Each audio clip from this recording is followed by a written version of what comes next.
إن الحمد لله نحمده ونستعينه ونستغفره ونتوكل عليه ونعوذ بالله من شرور أنفسنا ومن سيئات أعمالنا من يهده الله فلا مضل له ومن يضلله فلا هادي له ونشهد أن لا إله إلا الله وحده لا شريك له ونشهد أن سيدنا محمدا عبده ورسوله۔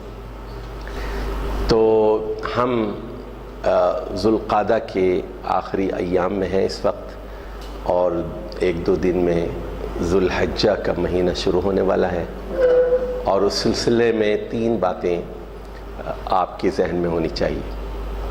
پہلی بات تو یہ کہ یہ جو 9 دن ہیں اس میں کثرت سے اللہ تعالیٰ کا ذکر کرنا چاہیے، اور اس کے بعد پھر 4 دن عید کے ہیں، 10، 11، 12، 13، اور 11، 12، 13 کو ایام التشریق کہتے ہیں۔ تشریق کا مطلب ہے گوشت کو دھوپ میں سکھانا، اور صحیح مسلم کی حدیث ہے۔ تو اس سلسلے میں اختلاف ہوا ہے، تو امام احمد کہتے ہیں کہ یہ بال کٹوانا اور ناخن کٹوانا یکم ذی الحج سے عید کے دن تک، قربانی کے دن تک، یہ بالکل جائز نہیں ہے، حرام ہے۔ امام شافعی یہ کہتے ہیں کہ ناپسندیدہ ہے، مکروہ ہے۔ احناف نے کہا کہ یہ مکروہ ہے، تنزیہی ہے، اباحت ہے، جائز ہے، کوئی بڑا مسئلہ نہیں ہے۔ لیکن ایسا لگتا ہے کہ امام شافعی کا جو مسلک ہے وہ زیادہ راجح ہے، زیادہ بہتر ہے، کہ کراہیت ہے اس کے اندر، حرمت تو شاید اس کا حکم نہیں ہے۔ بہرحال اللہ عالم بالصواب۔ تو بہرحال سنت کا اہتمام کرتے ہوئے اس میں ہمیں پہلے ہی یہ ناخن وغیرہ کٹوا لیں اور کٹنگ کروا لیں، درمیان میں نہیں ہونی چاہیے۔ اچھا، ایک اور چیز کہ ان ایام میں 9 دن جو پہلے ہیں اس میں روزہ رکھنے کی بھی بڑی فضیلت ہے، اور بالخصوص عرفات کے دن کے روزے کی۔ حاجی کے لیے تو عرفات کا روزہ نہیں ہے۔ آپ کو معلوم ہے کہ رسول اللہ صلی اللہ علیہ وسلم کو دودھ کا پیالہ پیش کیا تھا حضرت میمونہ نے، یعنی ام فضل نے، ان کی بہن نے، حضرت عباس کی بیوی نے۔ بہرحال جس نے بھی پیش کیا ہو، 2 روایتیں آتی ہیں اس میں، تو آپ نے دودھ پی لیا۔ اور تو حاجی کے لیے روزہ صحیح نہیں ہے عرفات کے دن، تو غیر حاجی کے لیے بہتر ہے کہ وہ جو ہے عرفات کے دن کا روزہ رکھے۔ اب اس میں 2 حدیثیں ہیں، ذرا اس کو پیش نظر رکھیے۔ پہلی حدیث تو ہے جس میں عرفات کا ذکر ہے، اور دوسری حدیث میں 9 ذی الحج کا ذکر ہے۔ تو یہ بھی، اس سے بھی بڑا فائدہ ہو گیا ہمیں۔ اب یہ اختلاف ہوتا ہے کہ وہاں کی 9 ذی الحج ہے، یہ یہاں کی 9 ذی الحج ہے، وہاں کا عرفات ہے۔ تو دونوں حدیثیں ہمارے پاس ہیں، اس لیے اس سے ہمیں فائدہ ہو گیا۔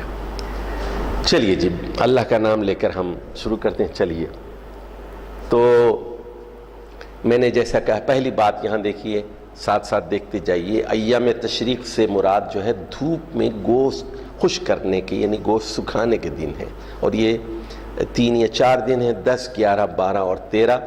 13 تاریخ کو غروب آفتاب سے پہلے تک قربانی کی جا سکتی ہے۔ تو عموماً یہ مشہور ہے کہ 12 تک ہی کرتے ہیں لوگ، 10، 11، 12، لیکن 13 کو بھی آپ کر سکتے ہیں۔ اور اس کی دلیل سورہ بقرہ کی آیت نمبر 203 ہے، جس پہ کہا گیا وَمَن تَعَجَّلَ فِي يَوْمَيْنِ فَلَا إِثْمَ عَلَيْهِ وَمَن تَأَخَّرَ فَلَا إِثْمَ عَلَيْهِ۔ جو حاجی 2 دن وہاں رہے، 11 اور 12 کو، اس پر بھی کوئی گناہ نہیں، لیکن اگر کوئی حاجی 13 تاریخ کو بھی مینا میں رہنا چاہتا ہے، لمن اتقا، جو تقوی کا مظاہرہ کرنا چاہتا ہے، اس پر بھی کوئی گناہ نہیں ہے۔ تو 13 تاریخ کو مینا میں قیام آپشنل ہے، واجب نہیں ہے۔ 11 اور 12 کو تو لازماً رہنا ہے، یہ ایڈیشنل ہے، کوئی رہنا چاہے۔ تو ایک مرتبہ مجھ سے یہ غلطی ہو گئی کہ میں 13 کو وہاں رہ گئے، تو دیکھا کہ سناٹا ہے وہاں، کوئی مینا میں تھا ہی نہیں، اور کھانا بھی نہیں مل رہا ہے، کوئی نہیں، اکیل بس 2-4 لوگ کوئی صفائی کرنے والے ہیں، سارے لوگ سناٹا ہے، شہر سارا اجڑ گیا ہے۔ تو بہرحال آپ کے ساتھ اگر 2-4 دوست ہیں اور آپ نے کھانا وغیرہ محفوظ کر لیا ہے، کچھ جوس پانی وغیرہ کا انتظام کر لیا ہے، تو آپ ایک دن اور وہاں رہ سکتے ہیں۔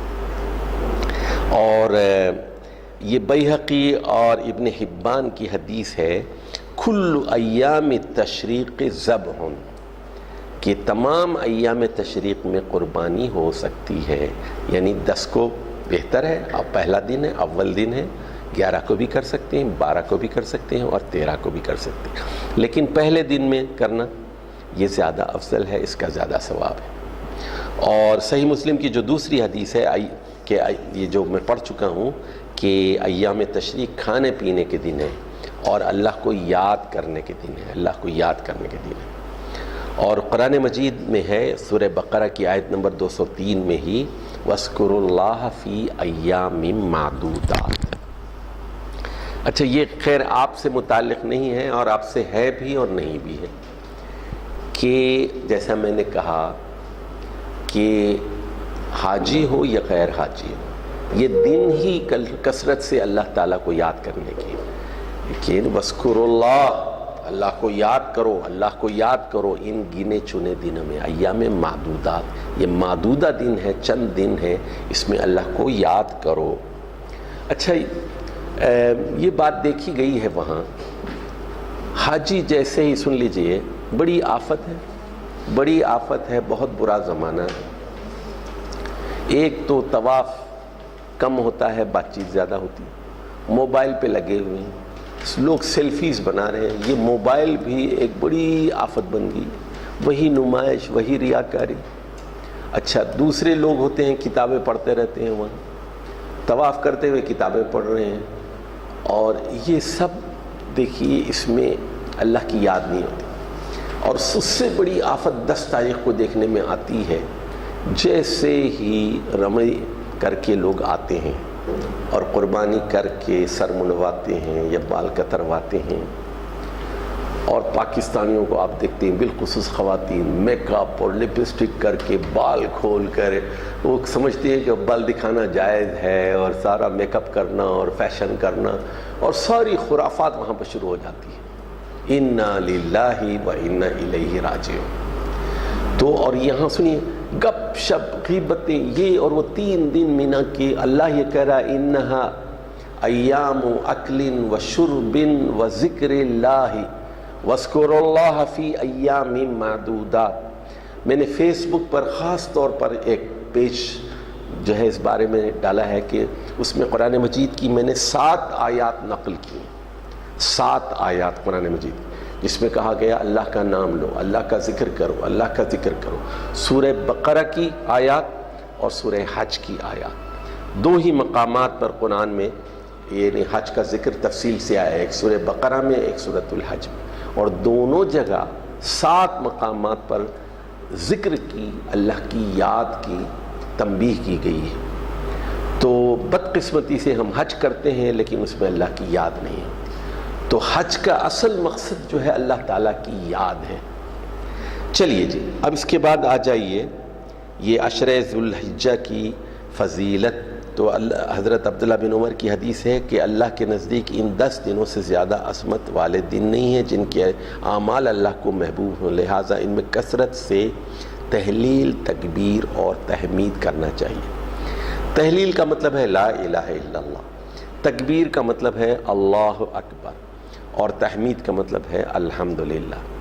تو بے شمار احادیث ہیں اس بارے میں، 1 نہیں 2 نہیں، تقریباً 50 کے قریب احادیث ہیں۔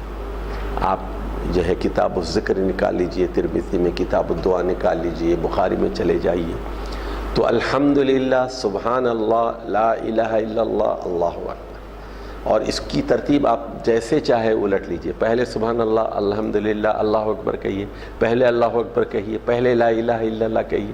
یہ 4 کلمات اللہ کو بہت محبوب ہیں۔ تو ان 10 دنوں میں بھی اور اس کے بعد کے اگلے 3 دن، کل 13 دن کثرت سے اللہ کو یاد کرنا چاہیے، لا الہ الا اللہ، اللہ اکبر۔ وَاذْكُرُوا اللَّهَ فِي أَيَّامٍ مَّعْدُودَةٍ لِتُكَبِّرُوا اللَّهَ عَلَى مَا هَدَاكُمْ۔ تو اللہ نے جو ہدایت آپ کو بخشی ہے اس کی وجہ سے، اس کے بدلے میں اللہ کی کبریائی کا، تُكَبِّرُوا اللَّهَ، اللہ اکبر، اللہ کی بندگی اور کبریائی کا اظہار کیجئے۔ اور مسند عبد بن حمید کی روایت ہے، اللہ کے نزدیک ان 10 دنوں سے زیادہ کوئی اور دن پسندیدہ نہیں ہے، اس میں کثرت سے ذکر کرو، لا الہ الا اللہ، اللہ اکبر اور الحمدللہ۔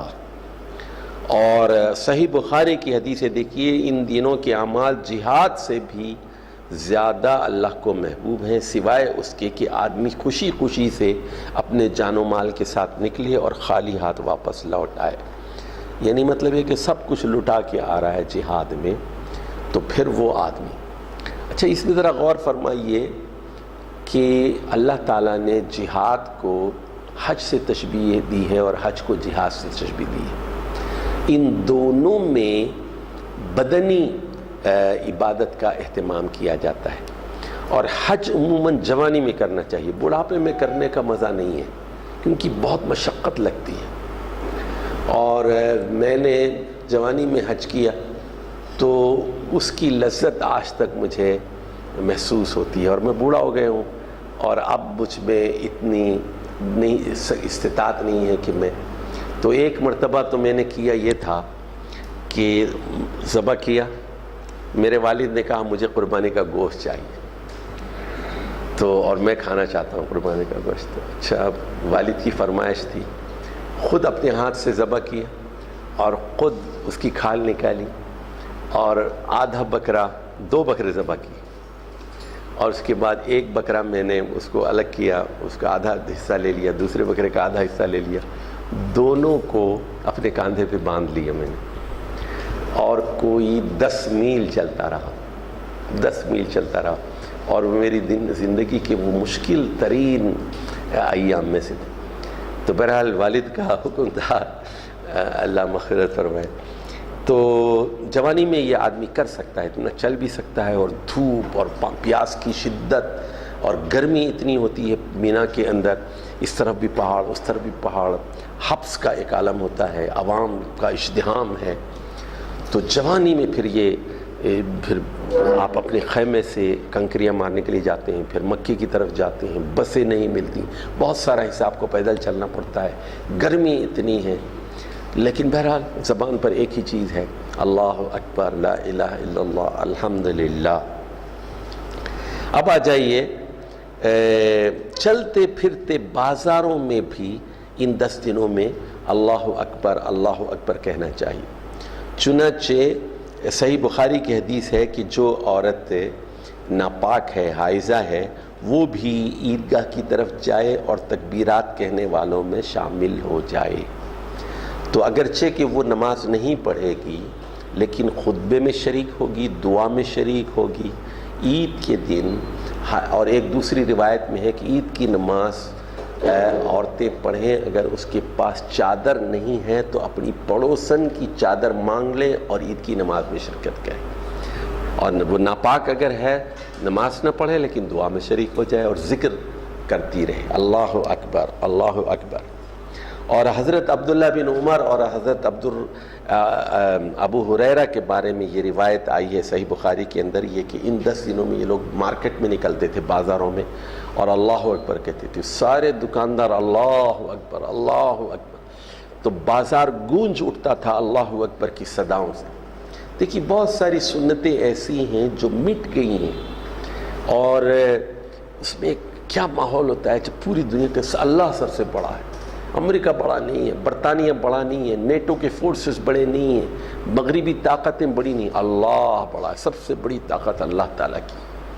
اور یہ اللہ اکبر یہ نہیں ہے کہ کمرے میں بیٹھ کے اللہ اکبر کہہ رہے ہیں، دنیا کو بتانا ہے اللہ بڑا ہے، امریکہ کو بتانا ہے، طاغوت کو بتانا ہے، مغربی تہذیب کو بتانا ہے۔ تو یہ کوئی صوفی کا اللہ اکبر نہیں ہے، بند کمرے میں گوشہ نشین جو ہے وہ بیٹھ کر اللہ اکبر اور ذکر کرنے کا نام نہیں ہے، بازاروں میں بآواز بلند، اور سارا بازار آپ کے ساتھ وہ نغمہ سرائی کرے، اللہ اکبر، اللہ اکبر۔ اور عبداللہ بن مسعود رضی اللہ تعالیٰ عنہ کے بارے میں مصنف ابن ابی شیبہ میں ذکر آیا ہے کہ وہ ایام تشریق میں یعنی 10، 11، 12، 13 میں یہ اللہ اکبر لا الہ الا اللہ واللہ اکبر وللہ الحمد کہا کرتے. تو اللہ اکبر میں کیا ہے؟ تکبیر ہے. اور لا الہ الا اللہ کیا ہے؟ تہلیل ہے. اور اللہ اکبر پھر 2 مرتبہ کہتے ہیں، تکبیر ہے. وللہ الحمد کیا ہے؟ یہ حمد ہے. تو 3 چیزیں ہوں گئی، حمد اللہ کی، اور اللہ کی کبریائی، اور تہلیل. اللہ کے علاوہ کوئی اور خدا نہیں ہے، معبود نہیں ہے. اس کی خالقیت میں بھی کوئی شریک نہیں ہے، اس کی مالکیت میں بھی کوئی شریک نہیں ہے، اس کی ربوبیت میں بھی کوئی شریک نہیں ہے، اور اس کی الوہیت میں بھی کوئی شریک نہیں ہے، اور اس کے اقتدار کہ وَلَمْ يَكُنْ لَهُ شَرِيكٌ فِي الْمُلْكِ، اس کی بادشاہت میں، اس کی حکمرانی میں، اس کے قانون میں بھی کوئی شریک نہیں ہے. کوئی دنیا کی طاقت اللہ کی حکمرانی میں شریک نہیں. اور وہاں سورہ کہف کی آیت نمبر 26 میں کہا گیا وَلَا يُشْرِكْ فِي حُكْمِهِ أَحَدًا، وہ اپنی حکمرانی میں کسی کو شریک نہیں کرتا، کسی پیغمبر کو، کسی فرشتے کو شریک نہیں کرتا. تو اس کی حاکمیت اور بادشاہت میں کوئی شریک نہیں ہے. تنہا وہ اس کائنات کا فرما روا اور حکمران، سوورین ہے. اب آ جائیے کہ اس کا وقت کیا ہے. تو بیہقی میں حضرت علی اور حضرت عبداللہ ابن مسعود کی روایت ہے کہ 9 ذی الحج کی نماز فجر سے 13 ذی الحج کی نماز عصر تک بآواز بلند تکبیر کہنا چاہیے. 9 ذی الحج کی نماز فجر سے لے کر 13 ذی الحج کی نماز عصر تک. تو یہ حدیث سے رسول صلی اللہ علیہ وسلم نہیں ہے، بلکہ یہ اثر ہے حضرت عبداللہ بن مسعود کا اور حضرت علی کرم اللہ وجہ کا. تو اس طرح کی حدیثوں کو مرفوع ہی سمجھا جاتا ہے، کیونکہ جب عبادات یا عقیدے سے متعلق کوئی حدیث اگر صحابہ سے روایت ہو تو غالب امکان یہ ہوتا ہے کہ انہوں نے رسول اللہ صلی اللہ علیہ وسلم سے سنا ہوگا، اگرچہ کہ خود رسول صلی اللہ علیہ وسلم سے اس کا ثبوت نہیں ملتا. چلیے، اور یہ بات میں بتا چکا ہوں، صحیح مسلم کی بھی حدیث ہے، ام سلمہ اس کی راویہ ہیں رضی اللہ تعالی عنہا، اور ترمذی اور ابی داؤد میں بھی آیا ہے کہ قربانی کرنے والا ذوالحج کے چاند سے لے کر قربانی تک بال بھی نہ کٹوائے اور ناخن بھی نہ کٹوائے. اور میں نے جیسے کہ بتایا تھا آپ کو، امام احمد کے نزدیک بال اور ناخن کاٹنا حرام ہے، جیسے کہ المغنی نقل کیا ہے. اور امام شافعی کہتے ہیں کہ مکروہ ہے، اور بال اور ناخن کاٹے جا سکتے ہیں، مکروہ بھی نہیں ہے. یہ احناف کا مسلک ہے، لیکن امام شافعی کا مسلک راجح اور پریفریبل معلوم ہوتا ہے. اور یہ بات بھی بتا چکا ہوں کہ حاجی روزہ نہیں رکھے گا، لیکن غیر حاجی روزہ رکھے گا.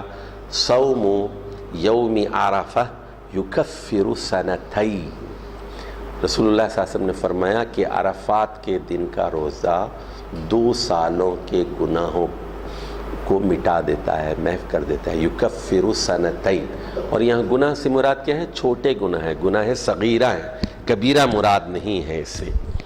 اور عید الاضحیٰ کے دن آپ نماز عید سے پہلے کچھ نہیں کھاتے تھے، تو بغیر کھائے ہوئے آپ عیدگاہ جائیں اور وہ وہاں کر لیں. چلیے جی، اب آئیے اگلے صفحے پر. آج کا جو موضوع ہے ہمارا قربانی کا، اب ہم اس پر بات کرتے ہیں. تو سب سے پہلے قربانی کا جو لفظ ہے قربان، یہ اس کا مادہ جو ہے تقرب ہے، کہ اللہ کی قربت کیسے حاصل ہو سکتی ہے، اللہ کو ہم محبوب کیسے بنا سکتے ہیں، ہم اللہ کے نزدیک کیسے پہنچ سکتے ہیں. تو اللہ کا تقرب اس وقت حاصل ہوتا ہے جب آپ ایسے اعمال کریں جو اللہ کو محبوب ہو، تو آپ اللہ کے دل میں جگہ بنا لیتے ہیں. جیسے وہاں کہا گیا السابقون السابقون اولئک المقربون، جو نیکی کے کاموں میں پہل کرتے ہیں، پہلے آ جاتے ہیں، تو وہ اللہ کے مقرب بندے ہوتے ہیں. اور وہاں سورہ علق کی آخری آیت میں کیا کہا گیا؟ وَلَا تُطِیعْهُ، طاغوت کی اطاعت مت کرو، اس کی اطاعت مت کرو، طاغوت سے بچ کر وَاسْجُدْ وَاقْتَرِب، وَاسْجُدْ وَاقْتَرِب، اللہ کا سجدہ کرو اور اللہ کی قربت اختیار کرو۔ تو اللہ کب قریب ہوتا ہے؟ سجدے کی حالت میں بہت قریب ہوتا ہے، اللہ بہت نزدیک ہوتا ہے۔ اور اللہ کب قریب ہوتا ہے؟ جب آپ دعا کرتے ہیں۔ وَإِذَا سَأَلَكَ عِبَادِي عَنِّي فَإِنِّي قَرِيب، جب بندہ اذا دعان جب مجھے دعا کرتا ہے، پکارتا ہے، مجھ سے مانگتا ہے، تو میں اس کے بہت قریب ہوتا ہوں۔ تو اللہ کا تقرب کیسے حاصل ہوتا ہے؟ اللہ کے لیے یہ کام کریں، اللہ کی مرضی کے مطابق کام کریں، نیک کاموں میں سبقت کریں، سابق بن جائیں، پہلے آئیں آپ، اور سجدے سے، دعا سے، اور سجدوں میں اس لیے فرمایا کہ فَأَكْثِرُوا فِي الدُّعَاء، دعا سجدے میں دعاؤں کی کثرت کرو، زیادہ سے زیادہ سجدے کو لمبا کرو، دعائیں مانگو۔ بہترین مقام دعا کا وہ سجدہ ہے، جو چاہے دنیا اور آخرت کی دعا آپ مانگ سکتے ہو۔ تو جو جانور آپ قربان کرتے ہیں اس میں نیت کیا ہے؟ اللہ کا تقرب حاصل کرنا ہے۔ تو اور آپ یہ کہتے ہیں، اور حاجی بھی یہی کہتا ہے، جب آپ حاجی کہتا ہے لبیک اللہم لبیک، لبیک کا مطلب ہے 2 مرتبہ حاضر ہوں، حاضر ہوں، تو نے بلایا، تو نے حکم دیا، میں حاضر ہوں، میں پیسہ دینے کے لیے تیار ہوں، گھر چھوڑنے کے لیے تیار ہوں، سر کٹا سکتا ہوں، بال کٹا سکتا ہوں، پیسہ دے سکتا ہوں، جانور قربان کر سکتا ہوں، میں تیرا بندہ ہوں، تیرا غلام ہوں، تیرے لیے جان دے سکتا ہوں، تو حکم دے مجھے، میں تیرا نوکر ہوں، میں تیرا مطیع ہوں، غلام ہوں، فرما بردار ہوں، حاضر ہوں، حاضر ہوں، تو نے آواز دی ہے، میں حاضر ہوں، لبیک لبیک۔ تو یہ ہے قربانی کی روح، کہ اللہ کے حوالے اپنے آپ کو کر دینا، اپنی خود سری، اپنا تکبر اور غرور خاک میں ملا دینا، اور کہنا کہ میں اپنے آپ کو سرنڈر کر رہا ہوں، اپنے آپ کو تیرے حوالے کر رہا ہوں، یہ ہے قربانی۔ اور دیکھیے وہ آپ کو جانتے ہی ہیں، 2 باتیں سمجھ لیجئے، ایک تو حضرت آدم کے 2 بیٹوں کی، اور دوسری حضرت ابراہیم کی۔ تو ہوا کیا، آدم کے 2 بیٹے تھے، حابیل اور قابیل، اس کا ذکر آیا ہے سورۃ المائدہ میں۔ دونوں نے قربانی کی، ایک کی قربانی قبول ہوئی، دوسرے کی قربانی قبول نہیں ہوئی، اور فرمایا گیا کہ اللہ تعالیٰ صرف متقین کی قربانی قبول کرتا ہے، جس کے دل میں تقوی ہو۔ جو لوگوں میں کہتے ہیں نا کہ میں نے 40,000 کا بکرا خریدا، میں نے یہ کیا، میرا بکرا ایسا ہے، آپ کو پتا ہے میں نے کہ لوگوں کی قیمتیں بتا رہے ہیں، فلاں بتا رہے ہیں، تو اس میں سب ریاکاری ہوتی ہے، اللہ کے لیے قربانی نہیں ہوتی۔ اسی لیے ایک دوست نے امریکہ سے ایک وہ فیس بک پہ انہوں نے لکھا، میں نے پوسٹ کیا اس کو، کہ انہوں نے کہا کسی کو بکرے کی قیمت نہ بتائیں، کسی سے اس کا ذکر نہ کریں، گوشت بھیج دیں، ہم غریبوں کو بھیج دیں، دوستوں کو بھیجیں، خود کھائیں، لیکن شیخی نہ بگاریں۔ تو اللہ متقی کی قربانی قبول کرتا ہے، جو صرف اللہ کے لیے۔ دیکھیے ادھر دیکھیے، سورہ کوثر میں کیا کہا، فَصَلِّ لِرَبِّكَ وَانْحَرْ، لِرَبِّكَ وَانْحَرْ، نماز پڑھو اللہ کے لیے، اپنے رب کے لیے، قربانی کرو اپنے رب کے لیے۔ لِرَبِّكَ درمیان میں ہے، وَانْحَرْ لِرَبِّكَ وَانْحَرْ لِرَبِّكَ، فَصَلِّ لِرَبِّكَ وَانْحَرْ لِرَبِّكَ۔ تو جو قربانی اللہ کے لیے، تو جو اللہ کے لیے قربانی نہیں ہوتی وہ قبول نہیں کی جاتی، دکھاوے کے لیے، نمائش کے لیے، تصنع کے لیے، بناوٹ کے لیے، دنیا داری کے لیے، ریاکاری کے لیے، وہ ہرگز ہرگز قبول نہیں کی جاتی۔ انما یتقبل اللہ من المتقین۔ اب آ جائیے غیر اللہ پر کے لیے جو قربانی کرتا ہے یہ اپنے، تو اس کو جو ہے اس پر لعنت کی گئی ہے۔ صحیح مسلم کی حدیث ہے، رسول اللہ صلی اللہ علیہ وسلم نے لعنت کی ہے اس شخص پر جو غیر اللہ کے لیے قربانی کرتا ہے۔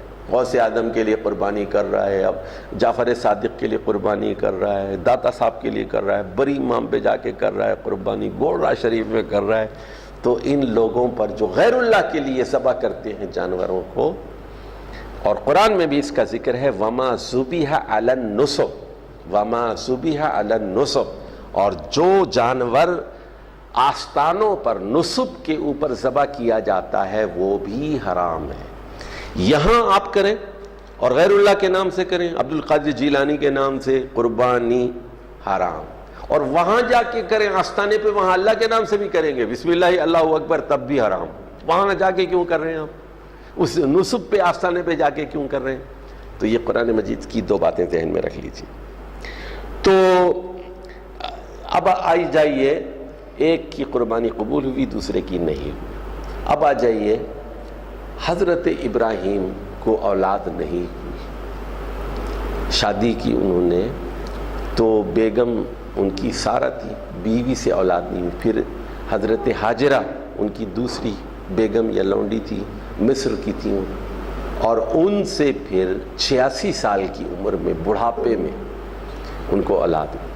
اور پھر اس کے کوئی 14 سال بعد پورے 100 سال کی عمر میں حضرت سارہ سے حضرت اسحاق پیدا ہوئے. تو اب یہ ان کی عمر، جو قرآن جیسے سورہ صافات میں کہتا ہے کہ جب وہ بڑے ہوئے، غالباً 13 14 15 سال کے ہو گئے، بالغ ہو گئے، تو اللہ نے کہا، اب ایک بیٹا بڑھاپے میں دیا تھا، اللہ کہہ رہا ہے انی ارا فی المنام ان اذبحک، میں خواب دیکھ رہا ہوں کہ بیٹا میں تمہیں ذبح کر رہا ہوں. بیٹے نے یہ نہیں کہا ابا جان کیا مذاق کر رہے ہیں آپ، خواب کی باتیں ہیں، خواب کی باتیں ہیں، آپ میری گردن پہ چھری رکھ رہے ہیں، مجھے ذبح کرنا چاہتے ہیں. بیٹے نے کہا افعل ما تؤمر، جو آپ کو حکم دیا جا رہا ہے اس پر عمل کر ڈالیے. افعل ما تؤمر ستجدنی انشاءاللہ من الصابرین، انشاءاللہ میں صبر کروں. اور پھر انہوں نے ان کو الٹا لٹا دیا. تو فلما تلہ للجبین، ان کو الٹا لٹا دیا ان کو، اور گردن پہ چھری رکھی. تو قرآن کہتے ہیں فلما اسلما، جب دونوں نے سر تسلیم خم کر دیا، اسلما کہا گیا. اسلما، باپ بھی راضی تھا اور بیٹا بھی راضی تھا. تو پھر اللہ کی طرف سے آواز آئی، قد صدقت الرؤیا، ابراہیم تم نے خواب کو سچ کر دکھایا. اور اس کی جگہ اللہ تعالیٰ نے ایک مینڈا دے دی، ذبح عظیم، اس کو ذبح عظیم کہا گیا. اور اس کو قیامت تک ابراہیم علیہ السلام کی اس سنت کو باقی اور زندہ رکھا. تو کیا سبق ہے اس کے اندر، پیغام کیا ہے اس میں؟ اگر اللہ آپ سے آپ کا بیٹا طلب کرے آپ دے دیجئے، بیٹی طلب کرے دے دیجئے. اللہ کے فیصلے پر راضی رہیے. مال بھی دینا ہے، اپنی جان بھی دینا ہے، اپنے خاندان کو بھی لگانا ہے، پوری اپنی نسل کو، اپنی جنریشنز کو اللہ کے راہ میں کھپا دینا. ہم اس کے بندے ہیں، ہم اس کے غلام ہیں. ہمارا ہماری دولت، پیسہ، مال، تو ان صلاتی و نسکی و محیایا و مماتی للہ رب العالمین، ہماری نماز، ہماری قربانی، ہمارا جینا، ہمارا مرنا اللہ تعالیٰ کے لیے.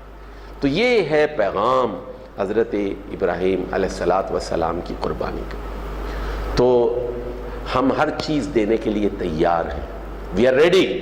یہ ہمارا کچھ نہیں، یہ پیسہ تیرا ہے، بیوی تیری ہے، تو نے عطا کی ہے، اولاد تو نے عطا کی ہے، وسائل تو نے دیے ہیں، ریسورسز تیرے ہیں، ہم بھی تیرے ہیں، انا للہ، ہم بھی تیرے ہیں. ہر چیز تیرا حکم جو ہے ہم دینے کے لیے تیار ہیں. Time, money and all resources. اب آ جائیے سورہ حج کی آیت دیکھیے کہ ہر امت کے لیے ہم نے قربانی کا ایک طریقہ مقرر کیا ہے تاکہ وہ اللہ تعالیٰ کی عطا کردہ ان چوپایوں پر اللہ کا نام لیں. دیکھیے جانور، انعام کا مطلب ہے چوپائے، وہ حلال اسی وقت ہوتے ہیں جب فذکر اللہ اسم اللہ علیہ، ان پر جب آپ اللہ کا نام لیتے ہیں. یہ حلال کیوں ہوتے ہیں؟ دیکھیے بیوی کیوں حلال ہوتی ہے آپ کے لیے، شوہر کیوں حلال ہوتا ہے؟ اللہ کے نام کے بغیر نہ بیوی حلال ہوتی ہے نہ شوہر حلال. بالکل اسی طرح کوئی جانور جب تک اس پر اللہ کا نام نہ لیں، آپ اگر کتے سے بھی شکار کر رہے ہیں، کتے کو بھی بسم اللہ کہہ کے آپ کو چھوڑنا پڑے گا. اللہ کے نام کے بغیر کتا بھی شکار کرے، اگر آپ کا ٹرین ڈاگ بھی ہے، تب بھی وہ آپ کے لیے حلال نہیں. اگر اللہ بسم اللہ کہہ کے چھوڑیں گے پھر اسی طرح بندوں کی گولی چلا رہے ہیں ہم، بسم اللہ اللہ اکبر. تو اللہ کا نام ہی ایک مقدس نام ہے جو حلال و حرام کے کیا جو ہے ایک. اور سورہ صافات میں نے بتایا نا کہ یہ جو ذبح عظیم کا ایک عظیم الشان قربانی اس کو کہا گیا. اور یہ بات میں بتا چکا ہوں سورہ کوثر کی کہ اللہ ہی کے لیے نماز پڑھو اور اللہ ہی کے لیے قربانی کرو. اور انعام کی آیت نمبر 162 پڑھ چکا ہوں ان کہ ان صلاتی و نسکی و محیای و مماتی للہ رب العالمین. اور اب ایک بہت بڑی آیت ہے جو سورہ حج کی ہے، ذرا سمجھ لیجئے، جس میں کہا گیا لن ینال اللہ لحومھا ولا دماؤھا ولکن ینالہ التقوی منکم. تو جاہلیت میں قریش کرتے یہ تھے، خانہ کعبہ کے بعد کے سامنے جانور کو ذبح کر کے خون کو ایک پیالے میں یا برتن میں جمع کر کے خانہ کعبہ کی دیوار پہ خون پھینکتے تھے، اور گوشت کے ٹکڑے ذبح کرنے کے بعد گوشت کے ٹکڑے ایسے دیوار کے اوپر مارتے تھے اس کو. تو اللہ تعالیٰ نے کہا کہ اللہ تعالیٰ کو گوشت اور خون نہیں پہنچتا. لن ینال اللہ لحومھا ولا دماؤھا ولکن ینالہ التقوی منکم، بلکہ تمہارے دل میں جو تقوی ہے وہ اس کو پہنچتا ہے. تو یہ بہت اہم بات ہے، تقوی کہ خوف کتنا ہے، اللہ کا ڈر کتنا ہے، دل کی کیا کیفیت ہے، وہ اللہ کو مطلوب ہے.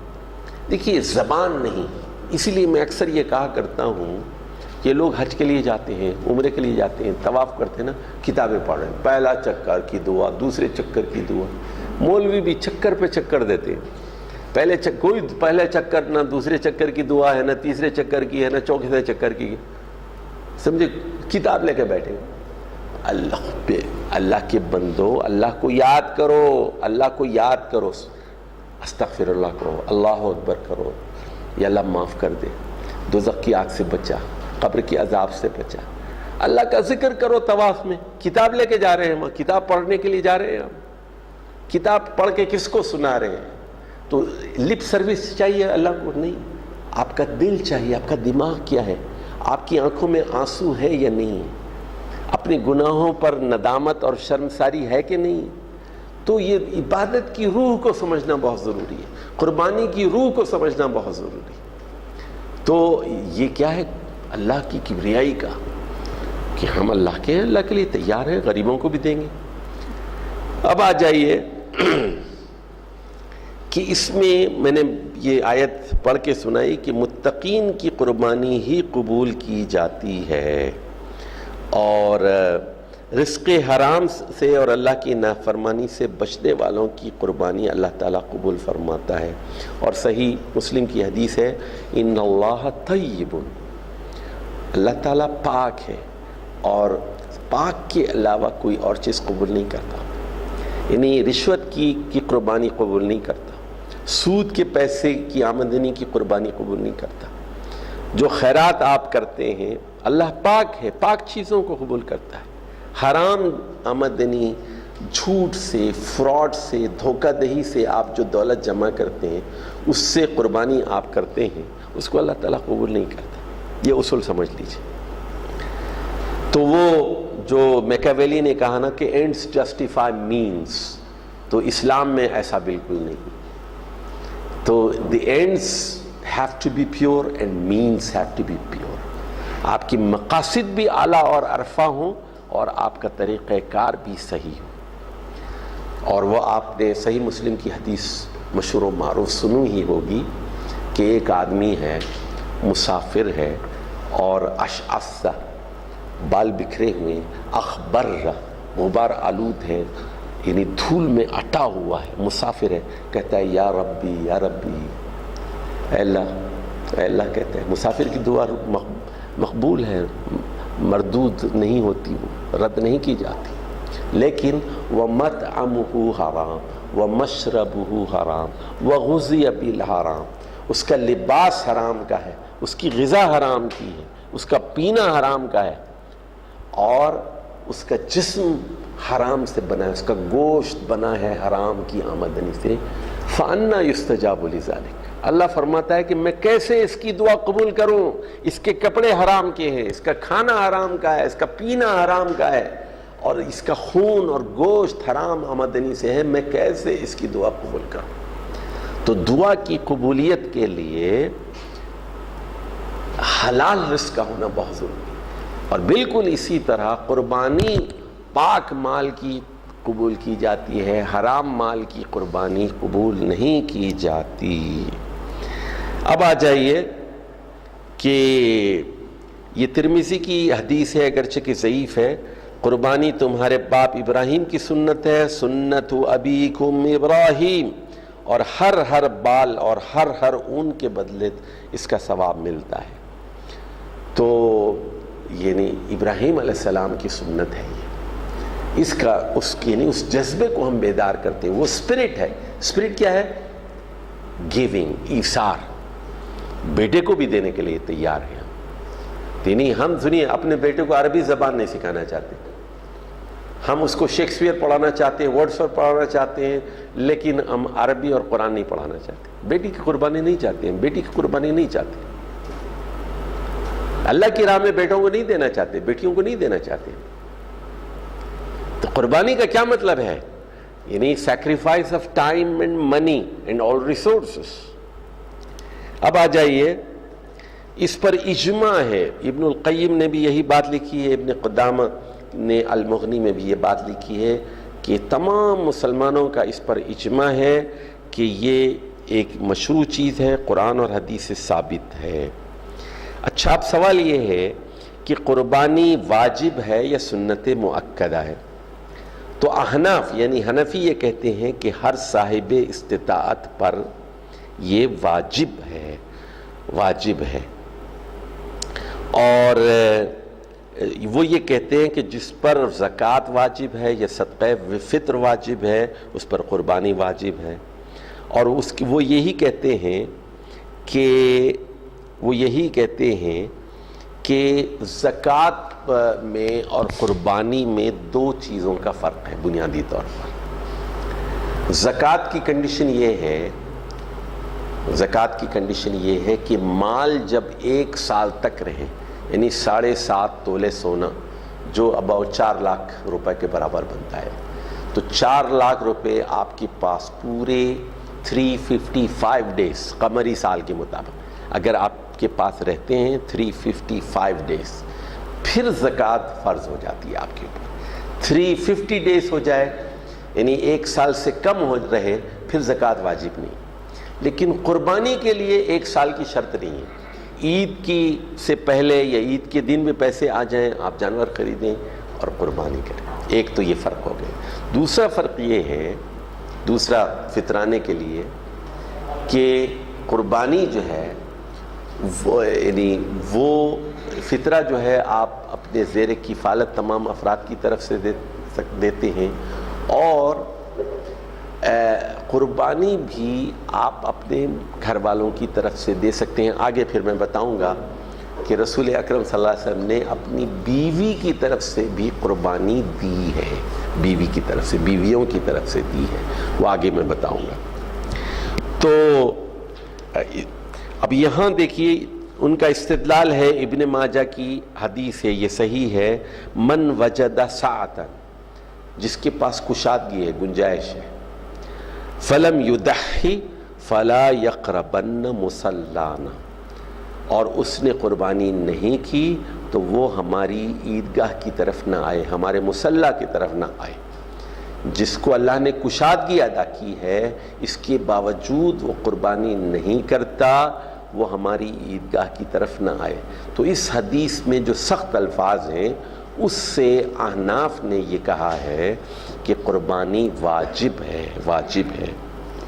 اچھا، اب اس کے برخلاف ایک دوسرا مسلک ہے، یہ بھی حدیث ابن ماجہ ہی کی ہے اور یہ صحیح حدیث ہے کہ ہر گھر والے کی طرف سے ایک قربانی، ایک گھر کی طرف سے ایک قربانی، اور ان علی کل اہل بیت فی کل عام اضحیہ، تو ہر گھر والے کے گھر کے اوپر سال میں ایک قربانی یہ ہے۔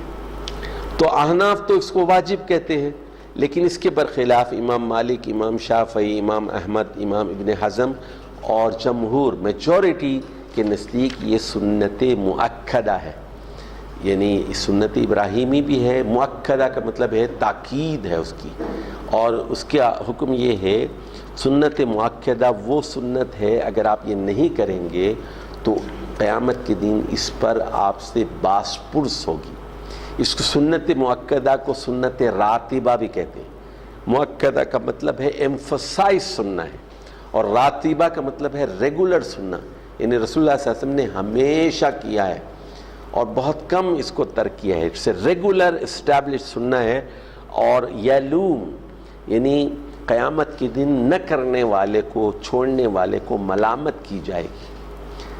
چلیے اب آ جائیے، ایک حدیث ہے کہ حضرت ابو ایوب انصاری کی، یہ بھی ابن ماجہ میں بھی آئی ہے، ترمذی میں بھی آئی ہے، کہ رسول اللہ صلی اللہ علیہ وسلم کے زمانے میں آدمی اپنے گھر والوں کی طرف سے صرف ایک بکری کی قربانی کرتا تھا۔ کان الرجل فی عہد رسول اللہ صلی اللہ علیہ وسلم یضحی بالشاة عنہ وعن اہل بیتہ۔ تو یہ حدیث بتا رہی ہے what is the minimum requirement from a family, یعنی ہر گھر میں کم سے کم ایک بکری، ایک بکرا ضرور ذبح کیا جانا چاہیے، یعنی ہر گھر والے کو۔ تو یہ منیمم ریکوائرمنٹ ہے، اس کو ذرا سمجھ لیجئے، یہ منیمم ریکوائرمنٹ ہے۔ الا یہ کہ بہت غریب ہو کوئی آدمی، اس کے پاس پیسے نہیں ہے تو کیا کرے گا بیچارہ، کہاں سے بکرا خریدے گا، سمجھے۔ اور اسی طرح بیہقی کی جو روایت ہے، اس کو امام شوکانی نے نیل الاوطار میں بھی نقل کیا ہے کہ حضرت ابو بکر صدیق اور حضرت عمر واجب قرار دیے جانے کے ڈر سے قربانی نہیں کیا کرتے تھے۔ اسی لیے جمہور نے، امام مالک نے، امام احمد نے، امام شافعی نے کہا کہ یہ واجب نہیں ہے، بلکہ یہ کیا ہے، سنت مؤکدہ ہے۔ اور حضرت عمر اور حضرت ابو بکر وغیرہ قربانی اس لیے نہیں کرتے تھے تاکہ دنیا کو بتا دیں، لوگ اس کو فرض نہ سمجھیں۔ تو بعض اوقات عمدن، جان بوجھ کر صحابہ کرام اس طرح کے کام کیا کرتے تھے۔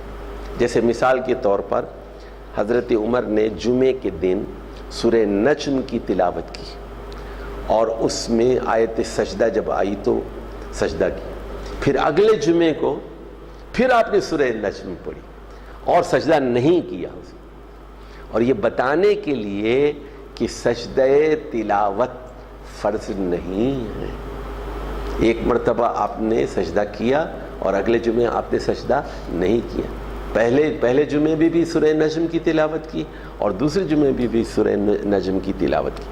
تو یہ بتانے کے لیے کہ یہ بھی سنت ہے اور یہ بھی سنت ہے۔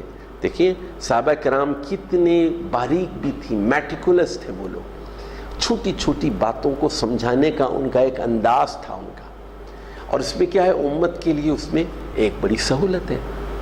اور یہ سہولت ہمارے وہاں لوگ کیا کرتے ہیں، ہیوی ڈوز دے کے کہتے ہیں نہیں لازمی ہے، ضروری ہے، یعنی بندے کو جب تک مولوی ذبح نہ کر لے اس کو چین نہیں آتا۔ تو یہ صحابہ کرام کا یہ مزاج نہیں ہے، وہ دونوں چیزیں بتا دیتے ہیں۔ اور مولوی تو کہتا ہے نا کہ سب سے بڑی قربانی جو میرے پاس سوال کرنے والا آتا ہے نا، اس کو پہلے میں ذبح کروں۔ تو یہ ہمارا رجحان نہیں ہونا چاہیے، یہ طریقہ کار بالکل نہیں ہونے چاہیے۔ دین نام ہے دیانتداری کا، اخلاص کا، اور دین کے تمام پہلو جو ہے لوگوں کے سامنے آ جانے چاہیے۔ اچھا جی، اب آ جائیے، بہت ہی اہم حدیث ہے، نسائی اور ابی داؤد میں نقل ہوئی ہے، حسن حدیث ہے، اور جو غریب اور تنگ دست ہے، قربانی نہیں کر سکتا، بکرا نہیں خرید سکتا، گائے میں حصہ نہیں ڈال سکتا، تو وہ، اور ایک ہی بکری اس کے پاس ہے دودھ دینے والی، اور گھر میں دودھ کے بغیر گزارا نہیں ہے، تو وہ کیا کرے، قربانی کے دن بال بنوا لے، ناخن کٹوا لے، مونچھیں کتروا لے، زیر ناف بال کاٹ لے، یہی اس کی قربانی۔ دیکھیے یہ بھی ایک چیز ہے جس کا اہتمام ہمیں کرنا ہے، یعنی ایک تو جو قربانی کرنے والا ہے یہ 10 دن بال اور ناخن نہ کٹوائے، اور عید کے دن قربانی کرنے کے بعد پھر کٹنگ کروائے، نائی کے پاس چلے جائے، سمجھے، جانور جس طرح ذبح کیا اور اس کے بعد اپنی کٹنگ کروا لی۔ اور اسی طرح یعنی غریب آدمی یہ کہتا ہے اللہ میں غریب ہوں، میں بکرا ذبح نہیں کر سکتا، میرے پاس 30-40 ہزار روپے نہیں ہے میرے پاس، تو کم سے کم اپنے بال تو دے سکتا ہوں، سمجھے، اپنے ناخن تو دے سکتا ہوں، تو یہ تو میں قربانی کرتا ہوں، تو اس کو پھر قربانی کے برابر اس کو ثواب ملے گا۔ اچھا، اب آ جائیے جانور کے بارے میں ہم کچھ بات کرتے ہیں۔ تو 4 قسم کے جانوروں کی قربانی جائز نہیں۔ نمبر 1، جو واضح طور پر کانا ہو۔ کانا کا مطلب ہے ایک آنکھ ہو اس کی، واضح طور پر، اگر تھوڑا بہت آنکھوں میں فرق ہو تو وہ کوئی مسئلہ نہیں ہے اس کا۔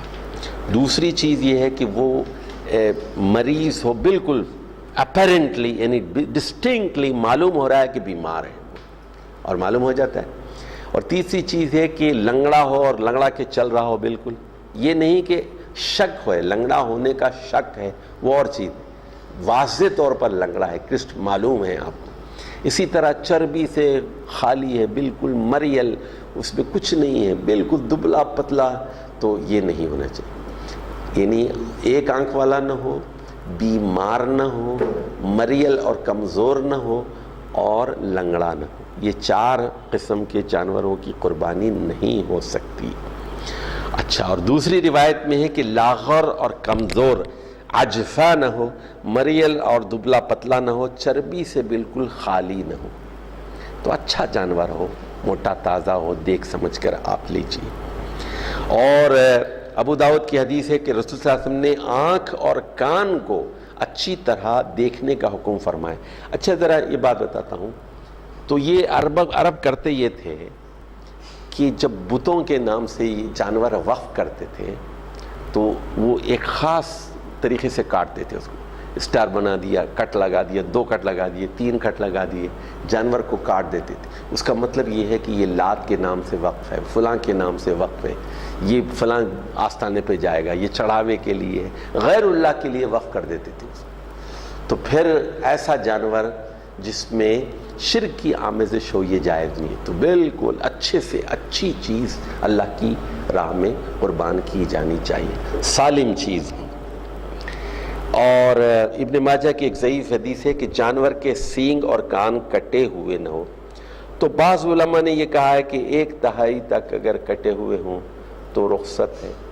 اچھا، ایک صاحب نے مجھے فون کیا ابھی کوئی 2-4 دن پہلے، ڈی آئی خان سے یا ڈی جی خان سے، تو انہوں نے کہا کہ آج کل ایک نیا طریقہ نکلا ہے کہ اسپرے کر کے سینگوں پر اسپرے کر دیتے ہیں، جب بچہ چھوٹا ہوتا ہے تو سینگ اگتے ہی نہیں، سنا کوئی کیمیکلز دے اسپرے کرتے۔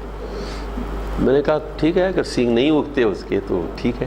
جس طرح خصی بکرے کی قربانی جائز ہے، کیسٹریٹڈ ہے، جائز ہے بالکل، اسی طرح اگر اسپرے کی وجہ سے سینگ چھوٹے کر دیے ہیں تو کوئی مذائقہ نہیں ہے۔ اللہ عالم بالصواب۔ اب آ جائیے جانوروں کی، یہ تو عیب کے بارے میں گفتگو ہو چکی، اب ہم ان کی عمروں کے بارے میں بات کرتے ہیں۔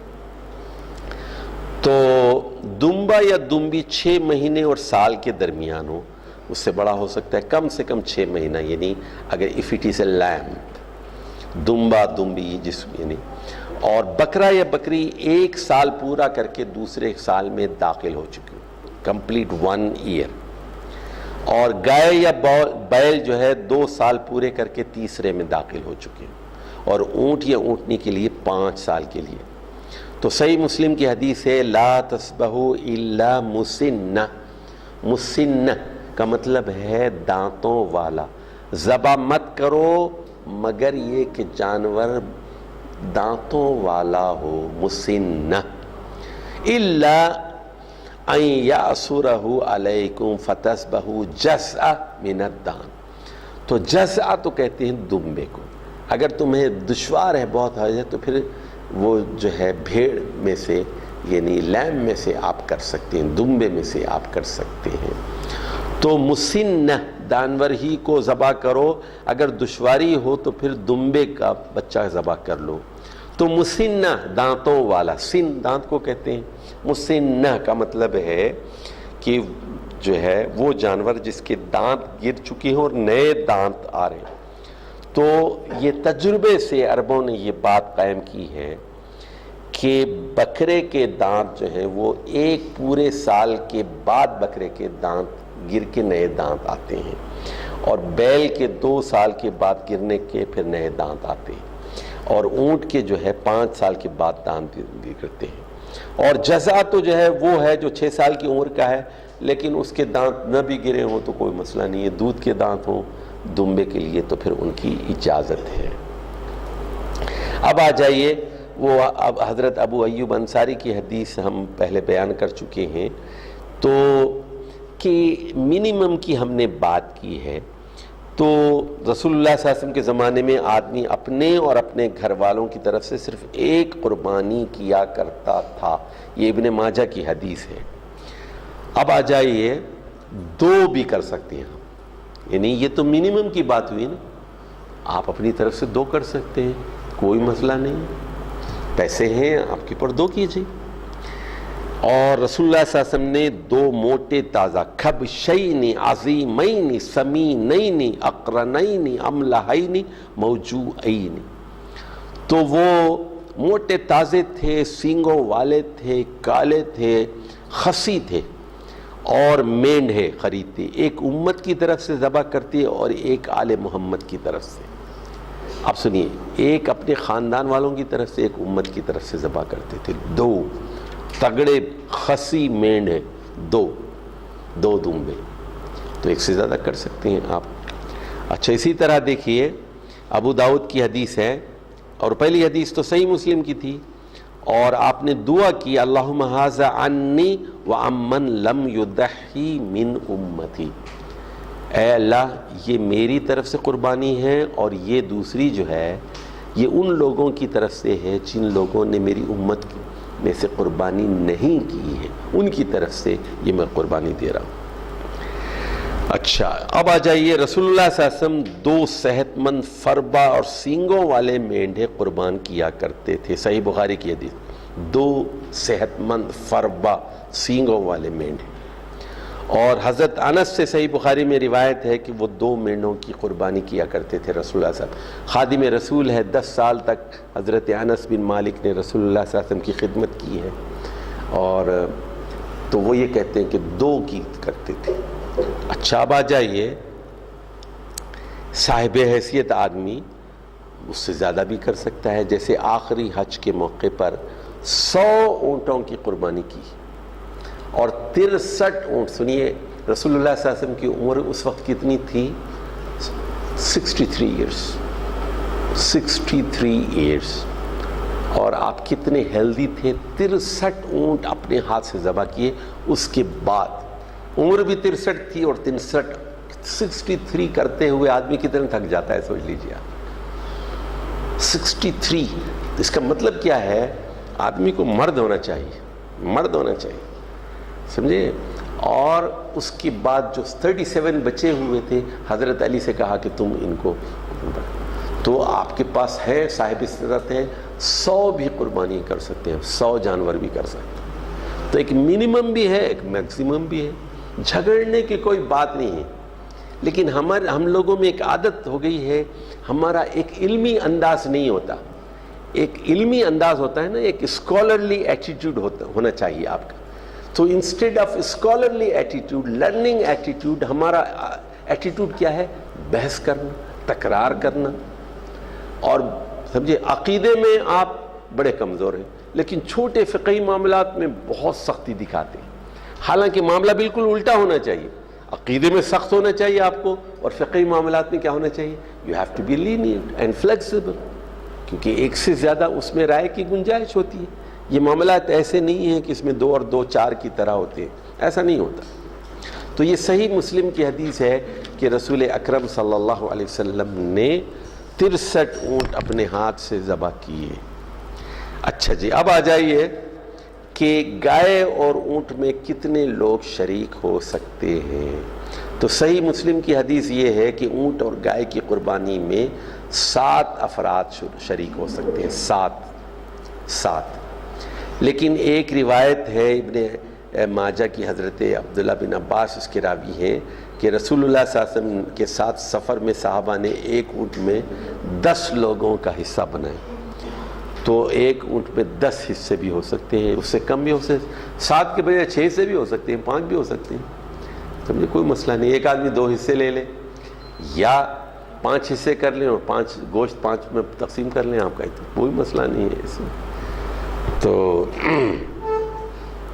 اب آ جائیے، یہ تو بتا چکا ہوں کہ 4 دن قربانی ہو سکتی ہے، کل ایام تشریق ذبح، اور لیکن عید کے دن قربانی کرنا زیادہ افضل ہے۔ ترمذی کی حدیث ہے، اگرچہ کہ ضعیف ہے، عید الاضحیٰ کے دن اللہ تعالیٰ کے نزدیک سب سے زیادہ محبوب عمل جانور کا خون بہانا ہے۔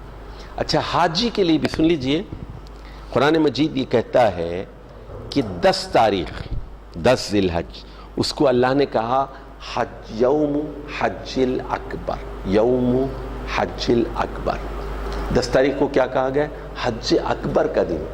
اچھا، بعض لوگ یہ سمجھتے ہیں کہ جمعے کے دن اگر عرفات آئے تو وہ حج اکبر ہوتا ہے، ایسا نہیں ہے، بلکہ ہر سال حج اکبر ہوتا ہے۔ اور اس کو یوم حج اکبر کیوں کہا 10 تاریخ کو؟ بہت مشکل دن ہوتا ہے 10 تاریخ کا، 4 کام کرنے پڑتے ہیں۔ پہلا کام یہ ہے کہ آپ کو جمرہ عقبہ تک جا کے پہلے کنکریاں مارنی، اور پہلے رات میں نیند نہیں ہوئی، مزدلفہ میں آپ تھکے ہوئے ہیں، چل کے تھکے ہوئے ہیں، پھر وہاں تک جاتے ہیں کنکریاں مار کے، پھر واپس آگے پھر کیا کرنا ہے؟ آپ کو قربانی کرنا ہے۔ قربانی کر کے کیا کرنا ہے؟ سر منڈوانا ہے، اس کے بعد نہانا ہے، کپڑے بدلنا ہے، پھر اس کے بعد کیا کرنا ہے؟ آپ کو مکہ جانا ہے طواف کرنے کے لیے۔ تو یہ بہت مشکل دن، پھر صحیح کرنی ہے آپ کو۔ تو یہ 10 تاریخ کو یہ اس لیے فرمایا یوم الحج الاکبر، تو اسی لیے 10 تاریخ کو قربانی کرنا افضل ہے۔ 11 کو بھی کی جا سکتی ہے، 12 کو بھی کی جا سکتی ہے، اور 13 کو بھی کی جا سکتی ہے۔ اچھا، آپ سن لیجیے، صحیح بخاری کی حدیث یہ کہتی ہے کہ عید کی نماز پہلے پڑھی جائے اور اس کے بعد قربانی کی جائے۔ اگر عید کی نماز سے پہلے آپ قربانی کریں گے تو وہ عام صدقے میں شمار ہوگی اور قربانی نہیں ہوگی۔ اور مجھے بڑی حیرت ہوتی ہے، ہم نے یہاں عید کی نماز پڑھی G10-2 میں گراؤنڈ کے اندر، اور وہاں سے نیو سامنے نکلے دیکھا کہ قربانی ہوئی ہے لوگوں کہ ابھی وہ نماز پڑھ کے ابھی ہم وہاں سے نکلے ہی ہیں، 2 منٹ بھی نہیں ہوا لوگوں نے قربانی کی ہوئی تھی۔ پتہ نہیں کون سی مسجد میں پڑھ لی، یا کوئی جلدی والی مسجد میں پڑھ لی، یا فجر کے نماز کے بعد ہی پڑھ لی۔ عید کی نماز پڑھی جا سکتی ہے، مطلب یہ کہ یعنی وہاں عربوں میں یہی ہوتا ہے، عید کی نماز وہ لوگ فجر کی نماز کے بعد آدھا گھنٹہ بیٹھ جاتے ہیں اور اشراق کے فوراً بعد عید کی نماز پڑھ لیتے ہیں، اور پھر گھر آ کے تو اگر آپ صبح 6 بجے پڑھ لیں کوئی مسئلہ نہیں، 6:30 بجے کر لیں نماز پڑھ کے عید کی، آپ جلدی کر لیں، کوئی مسئلہ نہیں ہے۔ لیکن نماز پڑھے بغیر جو ہے وہ نہیں ہونا چاہیے۔ اگر کسی نے عید کی نماز سے پہلے قربانی کر لے، یہ بھی صحیح بخاری کی حدیث ہے، تو اسے دوسرا جانور قربان کرنا ہوگا۔ اگر غلطی سے آپ نے کیا ہے تو ایک اور جانور خریدنا پڑے گا۔ تو پہلے نماز پڑھو پھر قربانی کرو۔ اور تو شہر سے باہر عیدگاہ میں نماز پڑھنی چاہیے، اور قربانی جو ہے شہر کے باہر ہو۔ دیکھیے اس میں بھی، اس حدیث میں بھی، یہ بھی صحیح بخاری کی حدیث ہے، اس میں بھی بڑی حکمت ہے کہ جو آلائش ہے، گندگی ہے، وہ بیکٹیریا ہیں، بیماریاں ہیں، وہ شہر کے اندر نہ آئیں، شہر سے باہر جا کر قربانی کی جائے۔ شہر سے باہر جا کر عید کی نماز پڑھیں آپ، شہر کے باہر جا کر قربانی کریں آپ۔ اور تو ظاہر ہے کہ پیٹ میں سے بہت ساری چیزیں نکلتی ہیں، اور وہاں بہت سارا چیزیں پڑی ہوتی ہیں، اور کئی دن تک بعض اوقات بارش ہو جاتی ہے، اور بارش کے بعد اور بیکٹیریا تیزی سے پھیلنا شروع ہو جاتے ہیں، اور دھوپ ہو تو چل دو مر جاتے ہیں بہت ساری چیزیں۔ تو ہائیجینیکلی بھی یہ بہت ہی اہم حدیث ہے۔ اور جانور ذبح کرنے کا طریقہ وہی ہے کہ قبلہ رخ کر کے، اور یہ جو ہے قرآن مجید کی آیت سورہ انعام کی 162 بھی پڑھی جا سکتی ہے، ان صلاتی و نسکی و محیای و مماتی للہ رب العالمین بسم اللہ واللہ اکبر، بسم اللہ اللہ اکبر۔ اچھا، خواتین کے لیے یہ ہے کہ عورتیں خود اپنی قربانی جو ہے کر سکتی ہیں، وہ خود ذبح کر سکتی ہیں۔ تو ایک خاتون ہمارے ہاں قربانی ہو رہی تھی، تو ہم 8-10 لوگ 15-20 بکرے ہم لوگوں نے لیے تھے، دوست آئے، تو ایک صاحب کی بیگم آئی، وہ کہنے لگی میں اپنی قربانی خود کر دوں گا۔ ہم نے کہا آئیے، تو وہ بھی بیچاری وہ نقاب میں آئیں اور انہوں نے اپنے ہاتھ سے قربانی کی، اپنے ہاتھ سے قربانی کی۔ تو عورتیں کر سکتی ہیں۔ اور حضرت ابو موسیٰ اشعری نے اپنی بیٹیوں کو خود ذبح کرنے کا حکم دیا تھا۔ تو جو پیسے والی خواتین ہیں اور مالدار ہیں وہ اپنے پیسوں سے قربانی کرے اور غریبوں کو دیں، اپنے ہاتھ سے ذبح کرے۔ اب آ جائیے کہ دوسروں کی طرف سے قربانی، یہ بڑا اہم مسئلہ ہے۔ اچھا، اب ایک صاحب نے سن لیجئے فون کیا مکے سے، وہ کہتے ہیں کہ جی میں حج کرنا چاہتا ہوں۔ کس کی طرف سے؟ ایک حج ہے 3 لوگوں کی طرف سے کرنا چاہتا ہوں، والد کی، والدہ کی طرف سے، پھوپھی کی طرف سے۔ بھائی کیوں کرنا چاہتے ہیں آپ؟ اس کی کوئی گنجائش ہے؟ نہیں ہے۔ اچھا، حج بدل کے لیے سن لیجئے، حج بدل کے لیے 2 شرطیں ہیں، ذرا سمجھیے آپ۔ پہلی شرط یہ ہے کہ فرض کیجئے میں بوڑھا ہوں 63، میں کہتا ہوں میں مریض ہوں، شوگر کا پیشنٹ ہوں، ہارٹ کا پیشنٹ ہوں، میں چل نہیں سکتا، میں حج نہیں کر سکتا، میں سفر نہیں کر سکتا، 80 سال کا ہو گیا، یہ آپ کو میں پیسے دیتا ہوں، میری نیت میری ہے حج کی، پیسے میں دے رہا ہوں۔ اچھا، دوسری شرط یہ پہلی شرط ہے، میری نیت ہو اور میں پیسے دوں۔ نمبر 2، آپ اپنا حج پہلے کر چکے ہوں، سمجھے آپ؟ تو آپ پہلے کر چکے ہوں۔ تو ایک آدمی، وہ مشہور حدیث ہے نا کہ ایک آدمی جو ہے حج کر رہا تھا، تو اس کا نام تھا شبرما۔ سنیے، وہ ایک آدمی تھا، تو وہ کہہ رہا تھا لبیک ان شبرما، زور سے چلا رہا تھا لبیک ان شبرما۔ رسول صلی اللہ علیہ وسلم نے کہ میں شبرما کی طرف سے حاضر ہوں، شبرما کی طرف سے حاضر ہوں۔ تو رسول صلی اللہ علیہ وسلم نے پوچھا کیا تو نے اپنا حج کیا؟ تو کہا کہ نہیں۔ تو کہا کہ پہلے اپنا حج کر لے تو، پھر شبرما کی طرف سے کرنا، پہلے اپنا حج کر پھر شبرما کی طرف سے کرنا۔ تو پہلے اپنا حج کیجیے آپ۔ تو دوسروں کی طرف سے، اچھا اس پہ حج فرض نہیں ہے تو آپ کیوں کر رہے ہیں؟ آپ کے والد پہ حج فرض نہیں تھا، آپ کیوں کر رہے ہیں؟ والدہ پہ حج فرض نہیں تھا، کیوں کر رہے ہیں؟ پھوپھی پہ حج فرض نہیں کر رہے، کیوں کر رہے ہیں آپ؟ پیسے کس کے؟ نیت کس کی ہے؟ پیسے کس کے ہیں؟ نیت کس کی ہے؟ کیا ان پر حج فرض تھا؟ تو یہ ہمارے مسلمانوں کے اندر بہت ساری بیماریاں پھیل چکی ہیں، تو ان بیماریوں کا علاج بہت ضروری ہے۔ اور یہ بیماری کس کی ہے؟ دی ڈیزیز آف اگنورنس، لا علمی کی بیماری ہے۔ تو دیکھیے اب ذرا پہلی حدیث کو دیکھ لیجئے، صحیح بخاری کی حدیث ہے، رسول اللہ صلی اللہ علیہ وسلم نے اپنی بیویوں کی طرف سے گائے کی قربانی کی، بیویوں کی طرف سے۔ تو اس سے کیا معلوم ہوا؟ آپ بھی اپنی بیوی کی طرف سے کیجئے، پیسے اپنے خرچ کیجئے نا۔ اگر بیوی امیر ہے تو وہ خود اپنا پیسہ بھی خرچ کر سکتی ہے، لیکن آپ گھر کی طرف سے ایک قربانی بھی کافی ہے، 2 بھی کر سکتے ہیں، 3 بھی کر سکتے ہیں۔ آپ کی 4 بیویاں ہیں تو 4 بیویوں کی طرف سے کیجئے، ایک اپنی طرف سے کیجئے، 5 ہو جائیں گے، کوئی مسئلہ نہیں ہے۔ اچھا، اب آگے جائیے، رسول اللہ صلی اللہ علیہ وسلم نے آل محمد، یعنی آل محمد یعنی رسول اللہ صلی اللہ علیہ وسلم گھر کی طرف سے ایک قربانی کی اور امت کی طرف سے کی۔ صحیح مسلم اس کا ذکر پہلے ہو چکا ہے۔ اور مرنے سے پہلے آدمی قربانی کی وصیت کر سکتا ہے، کیونکہ 1/3 کی وصیت کی شریعت نے اجازت دی ہے۔ تو آپ کی پراپرٹی میں سے وصیت کر سکتے ہیں، you can make a will that after my death from my property جو قربانی کرو۔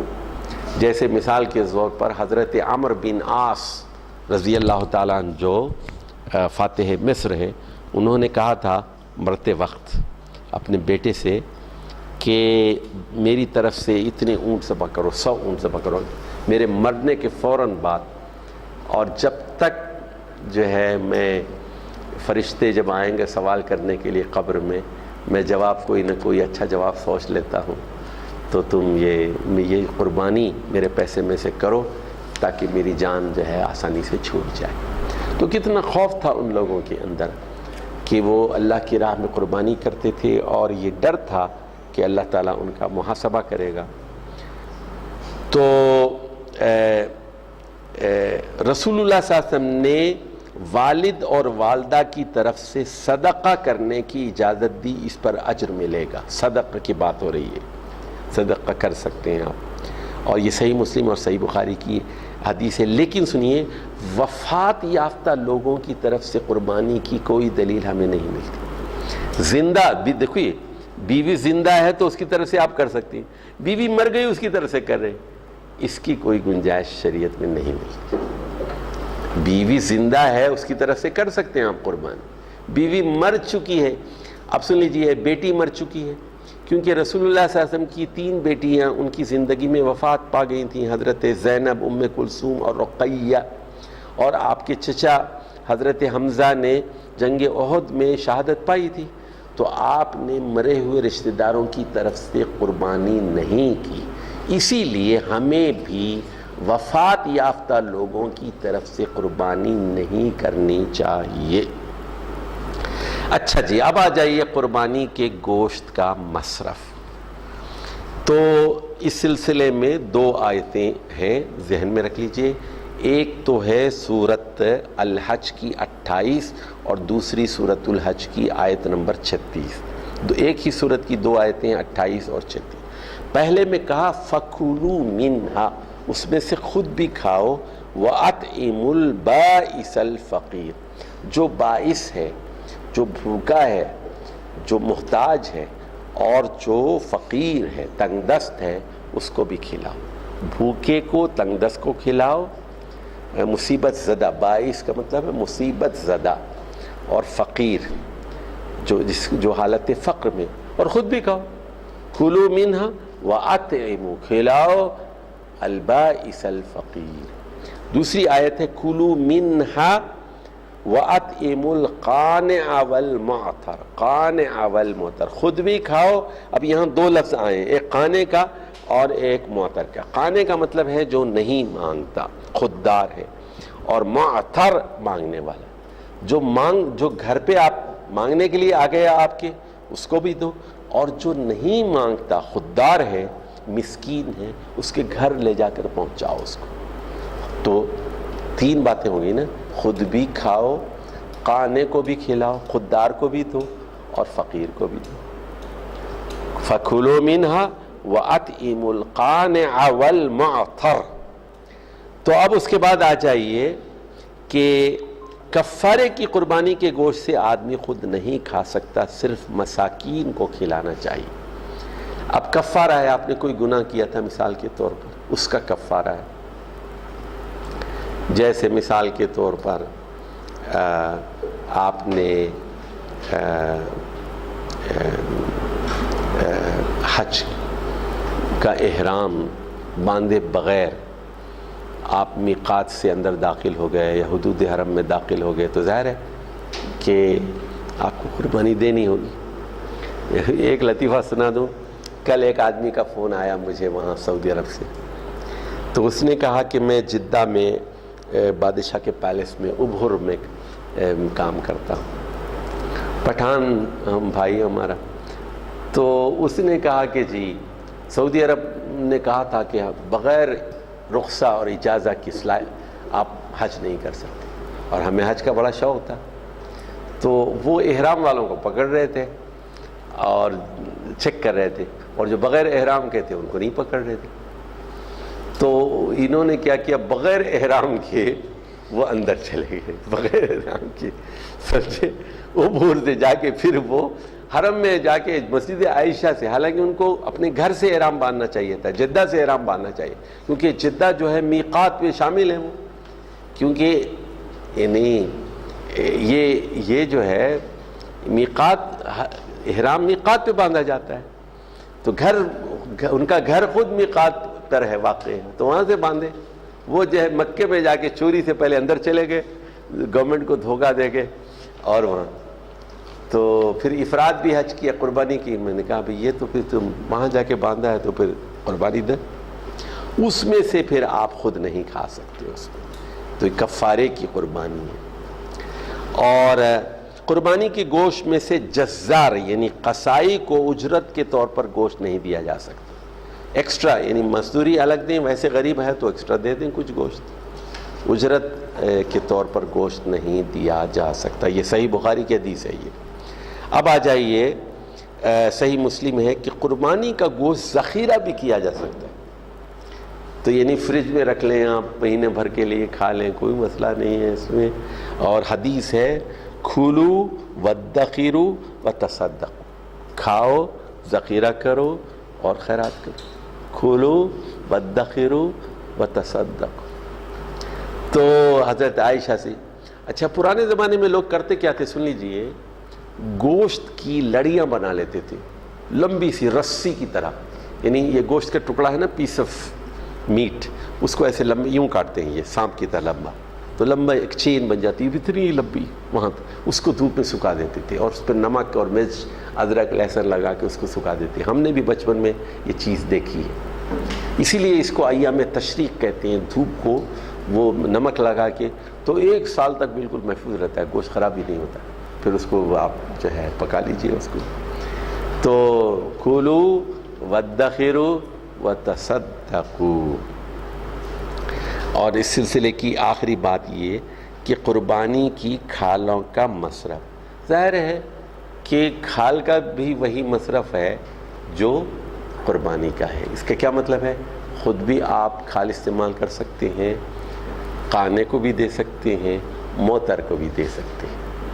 ٹھیک ہے نا. خود کا مطلب یہ ہے کہ آپ اس کا جیکٹ بنا لیں، جوتے بنا لیں، پرس بنا لیں، سمجھے، جو چاہے بنا لیں، کھال سے اس کی ٹین کر کے رکھ لیں. گھر میں اس کی جانماز بنا لیں. پرانے زمانے میں بہت ساری چیز چمڑے سے بنتی تھیں، مشکل سے بنا لیتے تھے، پانی کے اس جو ہے ٹیننگ کر کے رکھ لیتے تھے. خود استعمال کریں کھال کو، یا پھر آپ کسی قانے کو دے دیں، موتر کو دے دیں، غریب کو دے دیں، باعث الفقیر کو دے دیں. تو اسی طرح، لیکن میں ایک بات یہاں بتانا چاہتا ہوں اور آپ کو تنبیہ بھی کرنا چاہتا ہوں کہ ایسی این جی اوز کو بالکل نہ دیں جو لبرلز ہیں، اسلام دشمن ہیں. بالکل انہیں قربانی کی جو ہے چیزیں مت دیں آپ. یعنی آپ پتہ نہیں کہ وہ پیسہ آپ کا کہاں جا رہا ہے، اسلام کے خلاف استعمال ہو رہا ہے.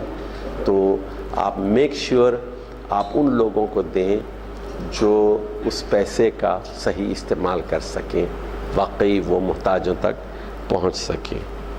تو کھال بھی جو ہے وہ فروخت نہیں کی جا سکتی. ہاں، جس کو آپ نے دے دیا ہے وہ فروخت کر سکتے ہیں، اس کو آپ فروخت کر کے اس کی قیمت کھا نہیں سکتے. تو یہ بھی صدقہ ہے، خود اپنے استعمال کے لیے آپ رکھ سکتے ہیں. اقول قولی ھذا واستغفر اللہ لی ولکم ولسائر المسلمین واستغفروا انہ هو الغفور الرحیم.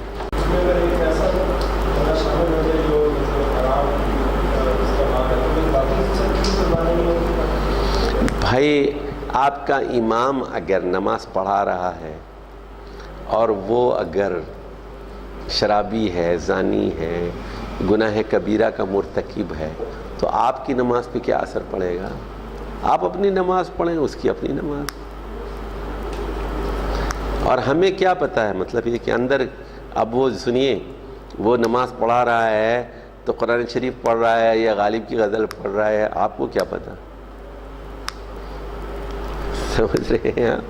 آپ کی نماز اپنی ہے اور آپ کے امام کی نماز اپنی ہے. لیکن بظاہر آپ اچھے آدمی کو جو قرآن زیادہ جانتا ہے، حدیث زیادہ جانتا ہے، ہجرت جس نے پہلے کی ہے، عمر میں زیادہ ہے، اس کو امام بنانا چاہیے. ظاہر کا اعتبار ہے، ظاہر کو دیکھا جائے گا، باطن ہم نہیں جانتے، وہ اللہ قیامت کے دن جانتا ہے.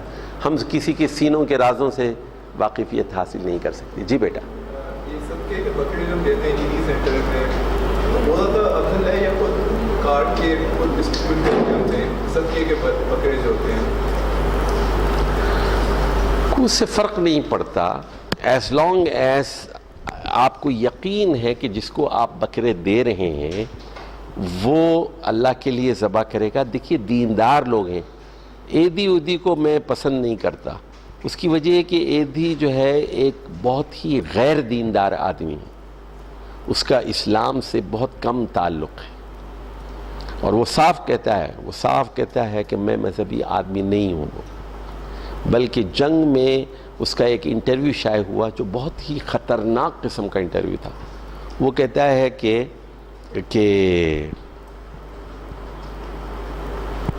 ٹھیک ہے، وہ یہ کہتا ہے کہ لڑکے لڑکیاں جو ہے آزاد ہیں، تو وہ کالجز میں ایک دوسرے سے ملیں اور کریں. میں مذہبی آدمی نہیں ہوں.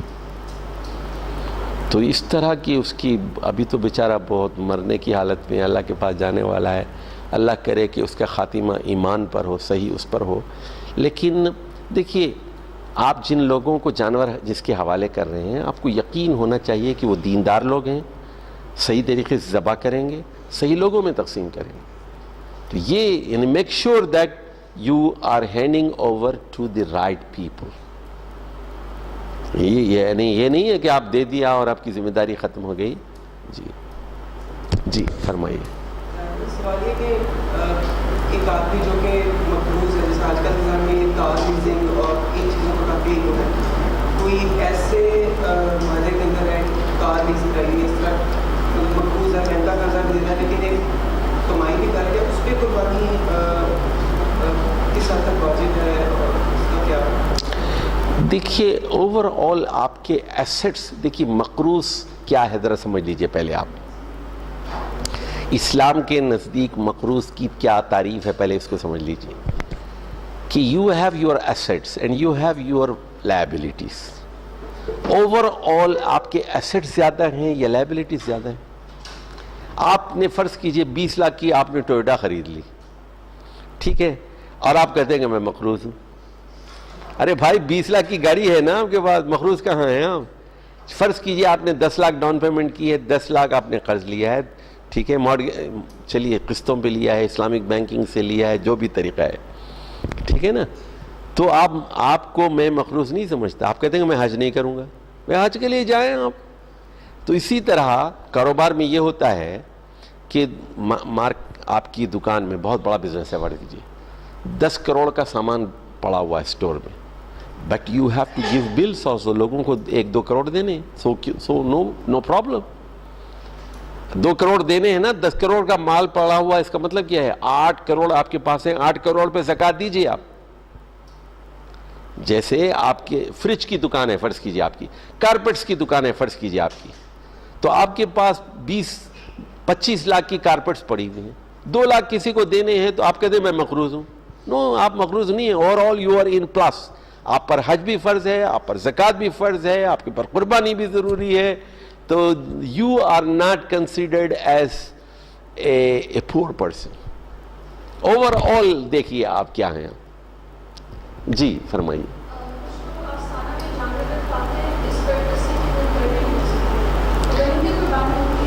پھر بتائیے کچھ لوگ. جی جی جی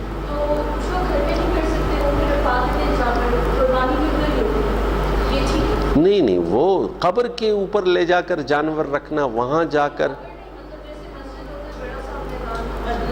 ہاں نہیں، مدرسے میں کوئی مسئلہ نہیں ہے. آستانہ کا مطلب وہی ہے جہاں غیر اللہ کی عبادت کی جاتی ہے. نصب کا یا آستانے کا مطلب وہی ہے. بری امام ہے، گولرا شریف ہے، داتا وہ ہے، یہاں پر قربانی کے جانور لے جا کر ذبح کرنا. مری میں پوٹھا شریف اور پتہ نہیں وہ کیا کیا ہے، موڑی شریف، موڑا شریف، وہ سب یہ سارے شریفوں کے پاس جا کر ذبح کرنا صحیح نہیں ہے. مدرسے میں مسجد کے پاس کوئی مسئلہ نہیں. جی یہاں پہ جیسے حدیث تھی کہ ایک گھر کی طرف سے ایک قربانی نہیں ہوتی. گھر کی جو ڈیفینیشن ہے، مطلب کیا ان سب کا کچن مشترک ہو، یا اگر 2 بھائی جوائنٹ فیملی میں رہ رہے ہیں، دونوں کو نظر نظر قربانی کریں؟ دیکھیے پہلی بات وہی ہے نا کہ آپ میں ایثار کا جذبہ کتنا ہے. دیکھیے اگر 2 آدمی کما رہے ہیں تو 2 کیوں نہیں کرتے آپ اپنی طرف سے کیجئے، اپنی بیگم کی طرف سے کیجئے. بھائی سے کہیں گے بھائی تم اپنی طرف سے بھی کر لو. ابو سے کہیں ابو آپ کے پاس بھی بہت پیسے ہیں، آپ بھی کیجئے. امی آپ بھی کریں نا، اتنے پیسے ہیں آپ کے پاس، اتنی چوڑیاں رکھی ہوئی ہیں، آپ نے سونا رکھا ہوا ہے، نکالیں، چلو 4 بکرے کرتے ہیں. تو یعنی بٹ ایک کی گنجائش ہے ٹھیک ہے, but try to do as much as possible. But if you do one you are not to be blamed. اگر پوری فیملی کی طرف سے آپ ایک کر رہے ہیں آپ کو کوئی ملامت نہیں کر سکتا, لیکن کوشش کیجئے کہ زیادہ دیں. اور اس میں بھی پھر یہ دیکھ لیجئے کہ پرائورٹیز کیا ہیں, آپ کی ترجیحات کیا ہیں. وہ ایک الگ مسئلہ ہے. سنیے, you must establish your priorities in charity. اس کے لیے آپ کے پاس عقل کا ہونا ضروری ہے, جو اکثر مولویوں کے ہاں نہیں ہوتی. مثال کے طور پر سنیے, آپ کے پاس 1,00,000 روپے ہیں, you have 100,000 rupees for charity.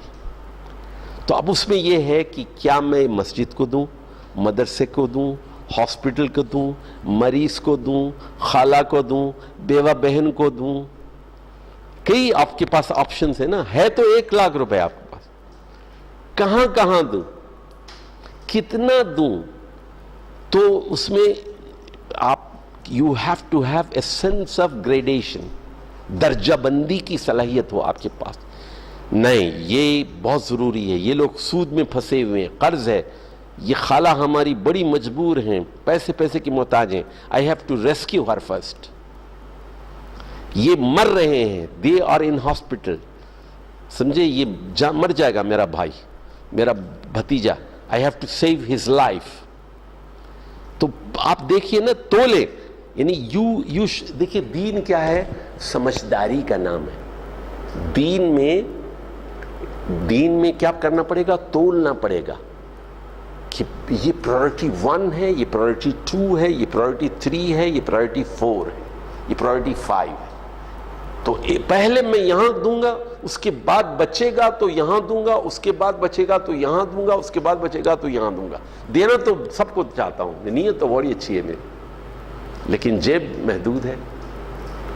تو یہ دین کا گہرا سمجھ, دین کی گہری سمجھ, ڈیپ انڈرسٹینڈنگ آف دین از ایسینشیل.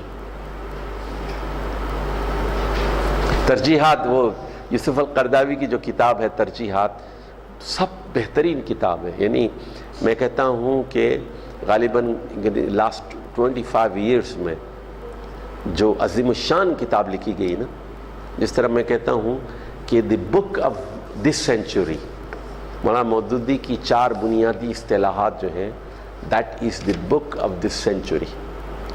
یعنی اس سینچری میں, اس چھوٹی سی کتاب ہے 100 صفحے کی, قرآن کی 4 بنیادی اصطلاحات, اس سے بڑی کتاب نہیں لکھی گئی. تو یعنی اور گزشتہ 50 سال میں غالباً سب سے اچھی کتاب جو لکھی گئی ہے الاولویات, یوسف القرداوی کی جو کتاب ہے ترجیحات, پرائورٹیز ان دین. پرائورٹیز کیا ہیں دین, اور کیا کتاب ہے. آپ کو اگر مل جائے نیٹ پہ جا کے سرچ کیجئے اولویات, پرائورٹیز.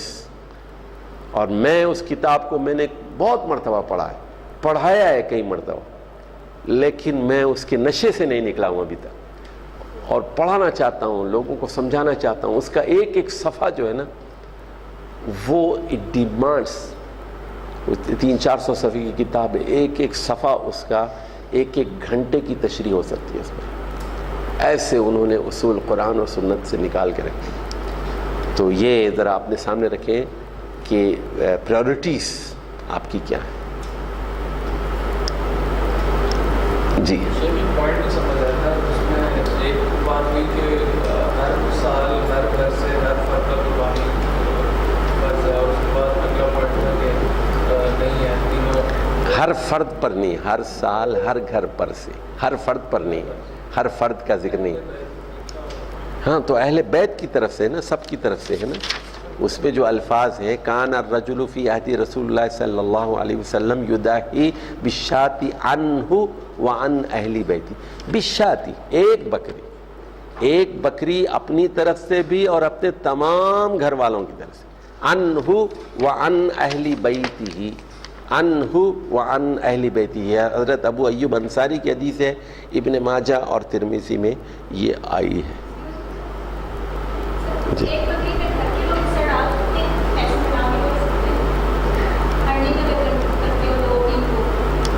قربانی تو ایک ہی کی طرف سے ہوگی، ٹھیک ہے، شاید گنجائش ہو، اللہ عالم، میں نہیں جانتا، شاید گنجائش ہو، اللہ عالم۔ جی فرمائیے۔ جی جی جی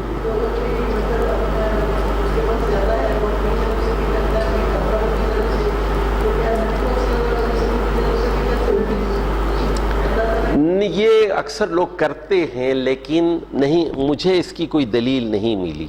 اس لیے دیکھیے، قربانی چونکہ ایک عبادت ہے، اس میں اجتہاد نہیں ہو سکتا،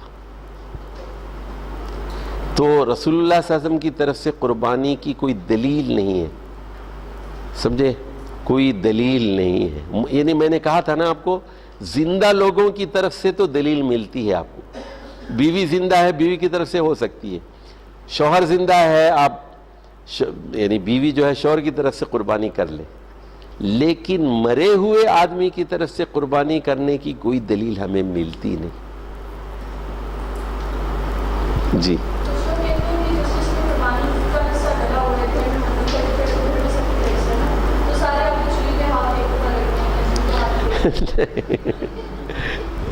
نہیں، چھری پہ ہاتھ رکھنے سے کیا ہوتا ہے، سمجھے، تو اس میں کچھ نہیں ہے، اور اس میں یہ بھی ضروری نہیں ہے۔ بعض لوگ کہتے ہیں ان کا نام لو، نام لو، نام لو، بھائی اللہ کا نام لو، نہیں ان کی طرف سے ہے، کیا ہوگا بھائی، دل میں نیت ہے، اللہ کو تمہارے زبان سے بتانے کی ضرورت نہیں، اللہ بہرا نہیں ہے، نعوذ باللہ، ہمارا خدا گونگا نہیں ہے، بہرا نہیں ہے، نام لے کے یہ فاطمہ کی طرف سے، عائشہ کی طرف سے، اس کی کوئی ضرورت نہیں ہے۔ جی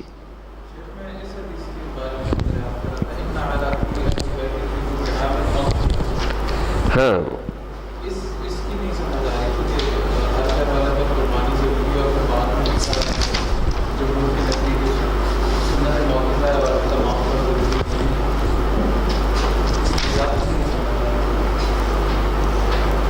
ہاں، ان علی کل اہل بیت فی کل عام عدیہ، تو علی کل اہل بیت، تو اب یہ جو ہے نا، یہ تو یہ ان دو حدیثوں کے درمیان جو ہے تنازع ہے فقہا کا۔ تو جو لوگ یہ کہتے ہیں کہ پورے گھر والوں کی طرف سے ایک قربانی کافی ہے، وہ ابو موسیٰ اشعری کی حدیث سے استدلال کرتے ہیں، اور احناف یہ کہتے ہیں نہیں، ہر کمانے والے کو، ہر استطاعت رکھنے والے کو، گھر کے ہر فرد کو اپنی اپنی قربانی کرنی چاہیے۔ تو احناف اس میں زیادہ سخت ہیں اور اس کو واجب کہتے ہیں، واجب کہتے ہیں، جبکہ دوسرے لوگ جو ہیں جمہور علماء کیا کہتے ہیں، یہ واجب نہیں ہے، سنت موقدہ ہے۔ احناف کرتے ہیں ہر آدمی کی طرف سے ہونی چاہیے، دوسرے لوگ کہتے ہیں نہیں، پورے گھر کی طرف سے ایک بھی چل جائے گی، بٹ جتنے زیادہ کرے اتنا اچھا ہے۔ ہر صاحب استطاعت، کمانے والا نہیں۔ ایک آدمی فرض کیجئے کماتا ہے، اس کے 10 بچے ہیں، اس کے پاس سیونگ نہیں ہے، تو اس پہ فرض نہیں، کمانے والے پہ نہیں ہے، نہ کمانے والے پہ زکوٰۃ نہیں ہے، سیونگ ہو، امیر ہو، پیسے رکھتا ہو۔ جی اعلان کر دیجئے آپ جو کر سعودیہ سے کال کا ذکر کیا تھا، انٹینشنلی اس نے میقات کراس کی اور اس کے بعد مطلب قربانی کرنے کی حج اس طرح ہو جاتا ہے کہ کچھ اس میں دیکھو میرے بھائی، میں کون ہوتا ہوں فیصلہ کرنے کے لیے حج ہوتا ہے نہیں ہوتا؟ دیکھیے پہلے سنیے آپ، ایک ہے وہ سعودی لاس کی مخالفت کر رہا ہے، اولو الامر کی مخالفت کر رہا ہے، تو یہ ایک گناہ ہو گیا اس کا۔ دوسرے اللہ کے احکام کی مخالفت کر رہا ہے انٹینشنلی، یہ دوسرا گناہ ہو گیا۔ اب حج اس کے بعد کفارہ ادا کرتا ہے، توبہ کرتا ہے، استغفار کرتا ہے، اللہ قبول کرتا ہے۔ میں کون ہوتا ہوں یار کہیں گے اللہ اس کو قبول مت کر؟ مطلب اس طرح کی اجازت نہیں، میں یہ کہہ رہا ہوں، سن لیجیے، دیکھو میں پہلے ایک بات سمجھو، میں ہوں یا آپ ہوں، ہم اللہ بھی نہیں ہیں، ہم نبی بھی نہیں ہیں، ہم صرف بتا سکتے ہیں قرآن حدیث میں یہ ہے، ایسا مت کرو، ایسا کرو۔ اس کو اللہ قبول کرتا ہے نہیں کرتا، اس کے دل میں کیا ہے، اس کی نیت کیا ہے، اللہ سب کے قبول کرے، سب کو معاف کرے، ہر گناہ گار کو معاف کرے۔ میں نے بھی گناہ کیے، مجھے بھی معاف کرے، آپ کو نے بھی گناہ کیا، اللہ سب کو معاف، ہر مسلمان کو معاف کرے۔ لیکن غلط چیز غلط ہے۔ ہاں اب حج کس کا نہیں ہوگا سن لیجیے آپ، وہ جس نے عرفات میں قیام نہیں کیا اس کا حج نہیں ہوگا، اور جس نے طواف حج طواف زیارت نہیں کیا اس کا حج نہیں ہوگا۔ الحج عرفہ، یعنی یہ بنیادی چیزیں ہیں، اس کا حج ہی نہیں ہوا، وہ مس کیا، اس نے عرفات کو مس کر دیا اگر اس نے تو حج نہیں ہوا اس کا، اور طواف حج نہیں کیا اس کا حج نہیں ہوا، باقی چیزیں وہ ایڈیشنل ہیں۔ جی اس بار کسی حد تک شاید آپ بھی چکا، لیکن اس سے مزید کلیئرٹی ملی کہ میرے فادر دوسرے شہر میں، اور میں ان کے بینک اکاؤنٹ میں پیسے ٹرانسفر کر دوں کہ آپ میرے ٹرافی پہ قربانی دے دیں۔ جی بالکل ٹھیک ہے۔ جی قربانی کا گوشت کب تک اسٹور کر سکتے ہیں؟ سال بھر تک کھائیں، اگلے قربانی تک۔ دیکھیے لیکن ایک بات سمجھ لیجئے، رسول اللہ صلی اللہ علیہ وسلم نے قربانی کی، گھر آنے کے بعد حضرت عائشہ سے پوچھا، ہاں بھائی کہاں ہے قربانی کا گوشت؟ تو انہوں نے ایک ہاتھ دکھایا اتنا سا اور کہا کہ یہ بچا ہوا ہے، اور باقی سب میں نے لوگوں کو دی، صرف اتنا ہاتھ بچا ہوا ہے۔ تو رسول صلی اللہ علیہ وسلم نے کہا کہ یہی ضائع ہو گیا اور وہ بچ گیا، یعنی جو آپ نے خیرات کیا لوگوں کو دے دیا وہ کیا ہے، اللہ کے ہاں ڈپازٹ ہو گیا، اور یہ جو آپ نے گھر کے لیے رکھ لیا وہ کھایا پیا ختم ہو گیا۔ لیکن کھانا چاہیے آپ کو، کلو منہا، اللہ نے کہا نا قرآن میں کلو منہا، آپ بھی کھائیں دوسروں کو بھی کھلائیں، لیکن نیت آپ کی اچھی ہو۔ دیکھیے اللہ تعالیٰ وَلَٰكِن يَنَالُهُ التَّقْوَىٰ مِنْكُمْ، آپ کے دل میں کیا ہے، فیاضی کیا ہے، دریا دلی کیا ہے، قربانی کیا ہے، ایثار کیا ہے۔ دیکھیے آپ چھوٹے بھائی پر کتنے پیسے خرچ کرتے ہیں، آپ چھوٹی بہن پر کتنے پیسے خرچ کرتے ہیں، آپ خالہ پر کتنے کرتے ہیں، پھوپھی پہ کتنے کرتے ہیں، ماموں پہ کتنے کرتے ہیں، چچا پہ کتنے کرتے ہیں، دیٹ کاؤنٹس۔ آپ کتنے خود غرض ہیں، کتنے فیاض ہیں، دیٹ کاؤنٹس۔ نہیں ہم رشتہ داروں کے حقوق ادا نہیں کرتے نا، بھائیوں کے، ہم خود غرض ہو گئے، خود غرض ہو گئے۔ چھوٹے بھائی کو ہم سمجھتے ہیں ذمہ داری نہیں ہے، خالہ کو ہم ذمہ داری نہیں سمجھتے، چچا کو ذمہ داری نہیں سمجھتے، حالانکہ قرآن میں اللہ تعالیٰ نے کہا وَآتِ ذَا الْقُرْبَىٰ حَقَّهُ، رشتہ داروں کو ان کا حق دو، حق کا حقَّهُ، وَآتِ ذَا الْقُرْبَىٰ حَقَّهُ، ٹھیک ہے نا۔ تو یہ خود غرض، یہ جو مغربی تہذیب ہے نا، یہ آپ کو سیلفش بنا دیتی ہے۔ This is my money, this is my salary, this is my saving, my money, my saving۔ یہ خاندان اور رشتہ دار، یہ پورے کانسیپٹ سے نہیں ہے ہمارے پاس۔ غریب پڑوسی کا یہ حق ہے، نہیں جی وہ پڑوسی ہے ہمارا، بھوکا ہے، یہ ڈرائیور ہے ہمارا، اس کا پہلا حق بنتا ہے، یہ فلاں ہے، یہ نوکر ہے، اس کو پہلے کھلاؤ۔ یہ جو کانسیپٹس ہے یہ مغرب میں نہیں ہے، یہ کانسیپٹس مغرب میں تو وہاں تو میاں بیوی کہتے ہیں دس از مائی منی، اور گھر میں بیٹھ کے جو ہے نا، وہ گھر میں جب روزانہ لڑائی ہوتی ہے میاں بیوی کی، وہ کہتے ہیں I bought this carpet, this sofa, this is my from my salary. اب جب علیحدہ بھی ہوتے ہیں تو وہ کہتے ہیں کہ this is yours, this is mine, this is yours, this is mine, یہ گلاس تمہارا ہے، یہ پلیٹ میری ہے، یہ برتن میں نے خریدے تھے، یہ چمچ تم نے خریدے تھے۔ تو یہ پوری ایک جو ہے خود غرضی یہ مغرب کی تہذیب ہے، جو پورے پاکستان پر اور اسلامی دنیا پر ایک آسیب کی طرح منڈلا رہی ہے، یہ سیلفشنس۔ تو آپ جو کریں اللہ کے لیے کریں، دل کھول کے کریں، سمجھے؟ جی کسی نے استطاعت کے باوجود حج نہ کیا اور وہ فوت ہو گیا تو اس کے نام پہ کر سکتا ہے؟ اگر اس نے پیسے نیت ہو اور پیسے دیے ہوں، اس کی نیت ہے، آپ کریں گے تو آپ کریں گے، آپ کو ثواب ملے گا، اس کو کیسے ہوگا؟ اس کی نیت نہیں ہے، آپ کر رہے ہیں تو ہاں، یعنی اس کی جائیداد میں سے آپ حج کے پیسے نکالیں۔ مر گیا اگر اس پیسے والا بیوی کو دیے بغیر، فرض کیجیے، تو پہلے بیوی کا مہر نکالیں. خبیث نے بیوی کا مہر کیوں نہیں دیا زندگی میں؟ اچھا اسی طرح قرض چھوڑ کے مرا ہے تو پہلے قرض نکال کے دے. اسی طرح زکوٰۃ نہیں دی 3 سال تک خبیث نے، اس میں سے نکالیں، کیونکہ اس کا مال ہی نہیں ہے، وہ غریبوں کا مال تھا تو نکالیں. باقی نیت اللہ کے پاس ہے، لیکن وہ حق اس کا نہیں ہے، وہ غریبوں کا حق تھا جو اس نے 3 سال تک زکوٰۃ نہیں دی، اپنے پاس رکھا رہا. بیوی کا مہر نہیں دیا، وہ اس کا پیسہ تھا وہ. جی قربانی کا گوشت لوگوں کو دیا جاتا ہے، وہ رشتہ داروں اور دوستوں کا ذکر، رشتہ داروں کو دیں. ان کا ذکر نہیں ہے اس میں لکھا ہوا ہے کہ رشتے کی قانے اور موتر تو آپ کے رشتہ داروں میں جو قانے ہوں ان کو بھی دیں، جو تنگ دست ہیں ان کو بھی دیں. جیسے رواج تو یہی ہے کہ دوستوں رشتہ داروں کی مسمان کیا جاتا ہے. نہیں ایسا کچھ نہیں ہے. دیکھیے آپ کے گھر میں فرض کیجئے، بات کو سمجھیے، اگر آپ کے گھر میں، آپ کے خاندان میں وہاں پر 20 آدمی ہیں، آپ نے تو ٹھیک ہے آپ خود ہی کھا لیں. جیسے آپ کے 5 بھائی ہیں اور ان کے 5 بچے ہیں، 25 آدمی ہیں، آپ نے ایک بکرا ذبح کیا، آپ خود ہی کھا لیں. 25 آدمی ہیں نا، آپ خود ہی کر لیں، کھا لیں. تو اس میں غریب بھی ہیں، کمزور بھی ہیں، سارے بھائیوں کو. تو رشتہ داروں کا حق تو وہ پہلے ہے پہلے. اور قرآن نے کہا، کیا کہا؟ پڑوسی 2 قسم کے ہیں، بلکہ 3 قسم کے ہیں. ایک پڑوسی بھی ہے اور رشتہ دار بھی ہے. ایک جار الجنب ہے، یعنی آپ کے دروازے سے اس کا دروازہ ملا ہوا ہے تو he should be given preference. اور دروازہ بھی گلی میں بھی رہتا ہے، آپ کا بھائی بھی ہے، آپ کی بہن بھی ہے. تو 2 رشتے ہو گئے نا، ایک رشتہ داری کا حق ہو گیا، ایک پڑوسی کا حق ہو گیا.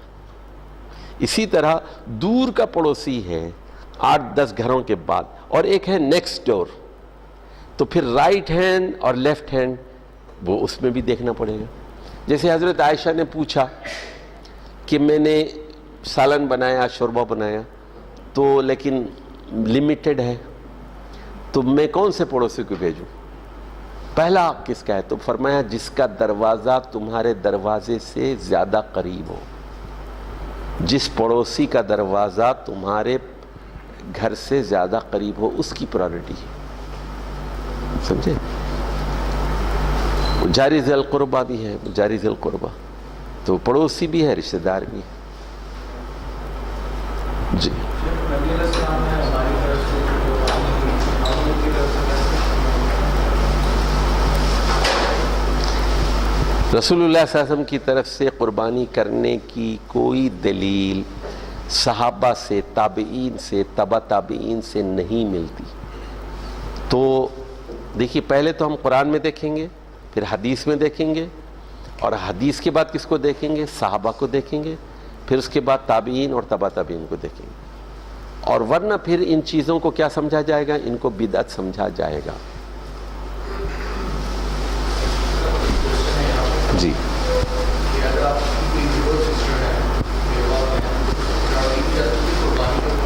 کیا دی جا سکتی؟ بالکل دینا چاہیے. بیوہ بہن ہے تو قربانی کے گوشت میں اور زکوٰۃ میں اس کو ترجیح اول حاصل ہوگی.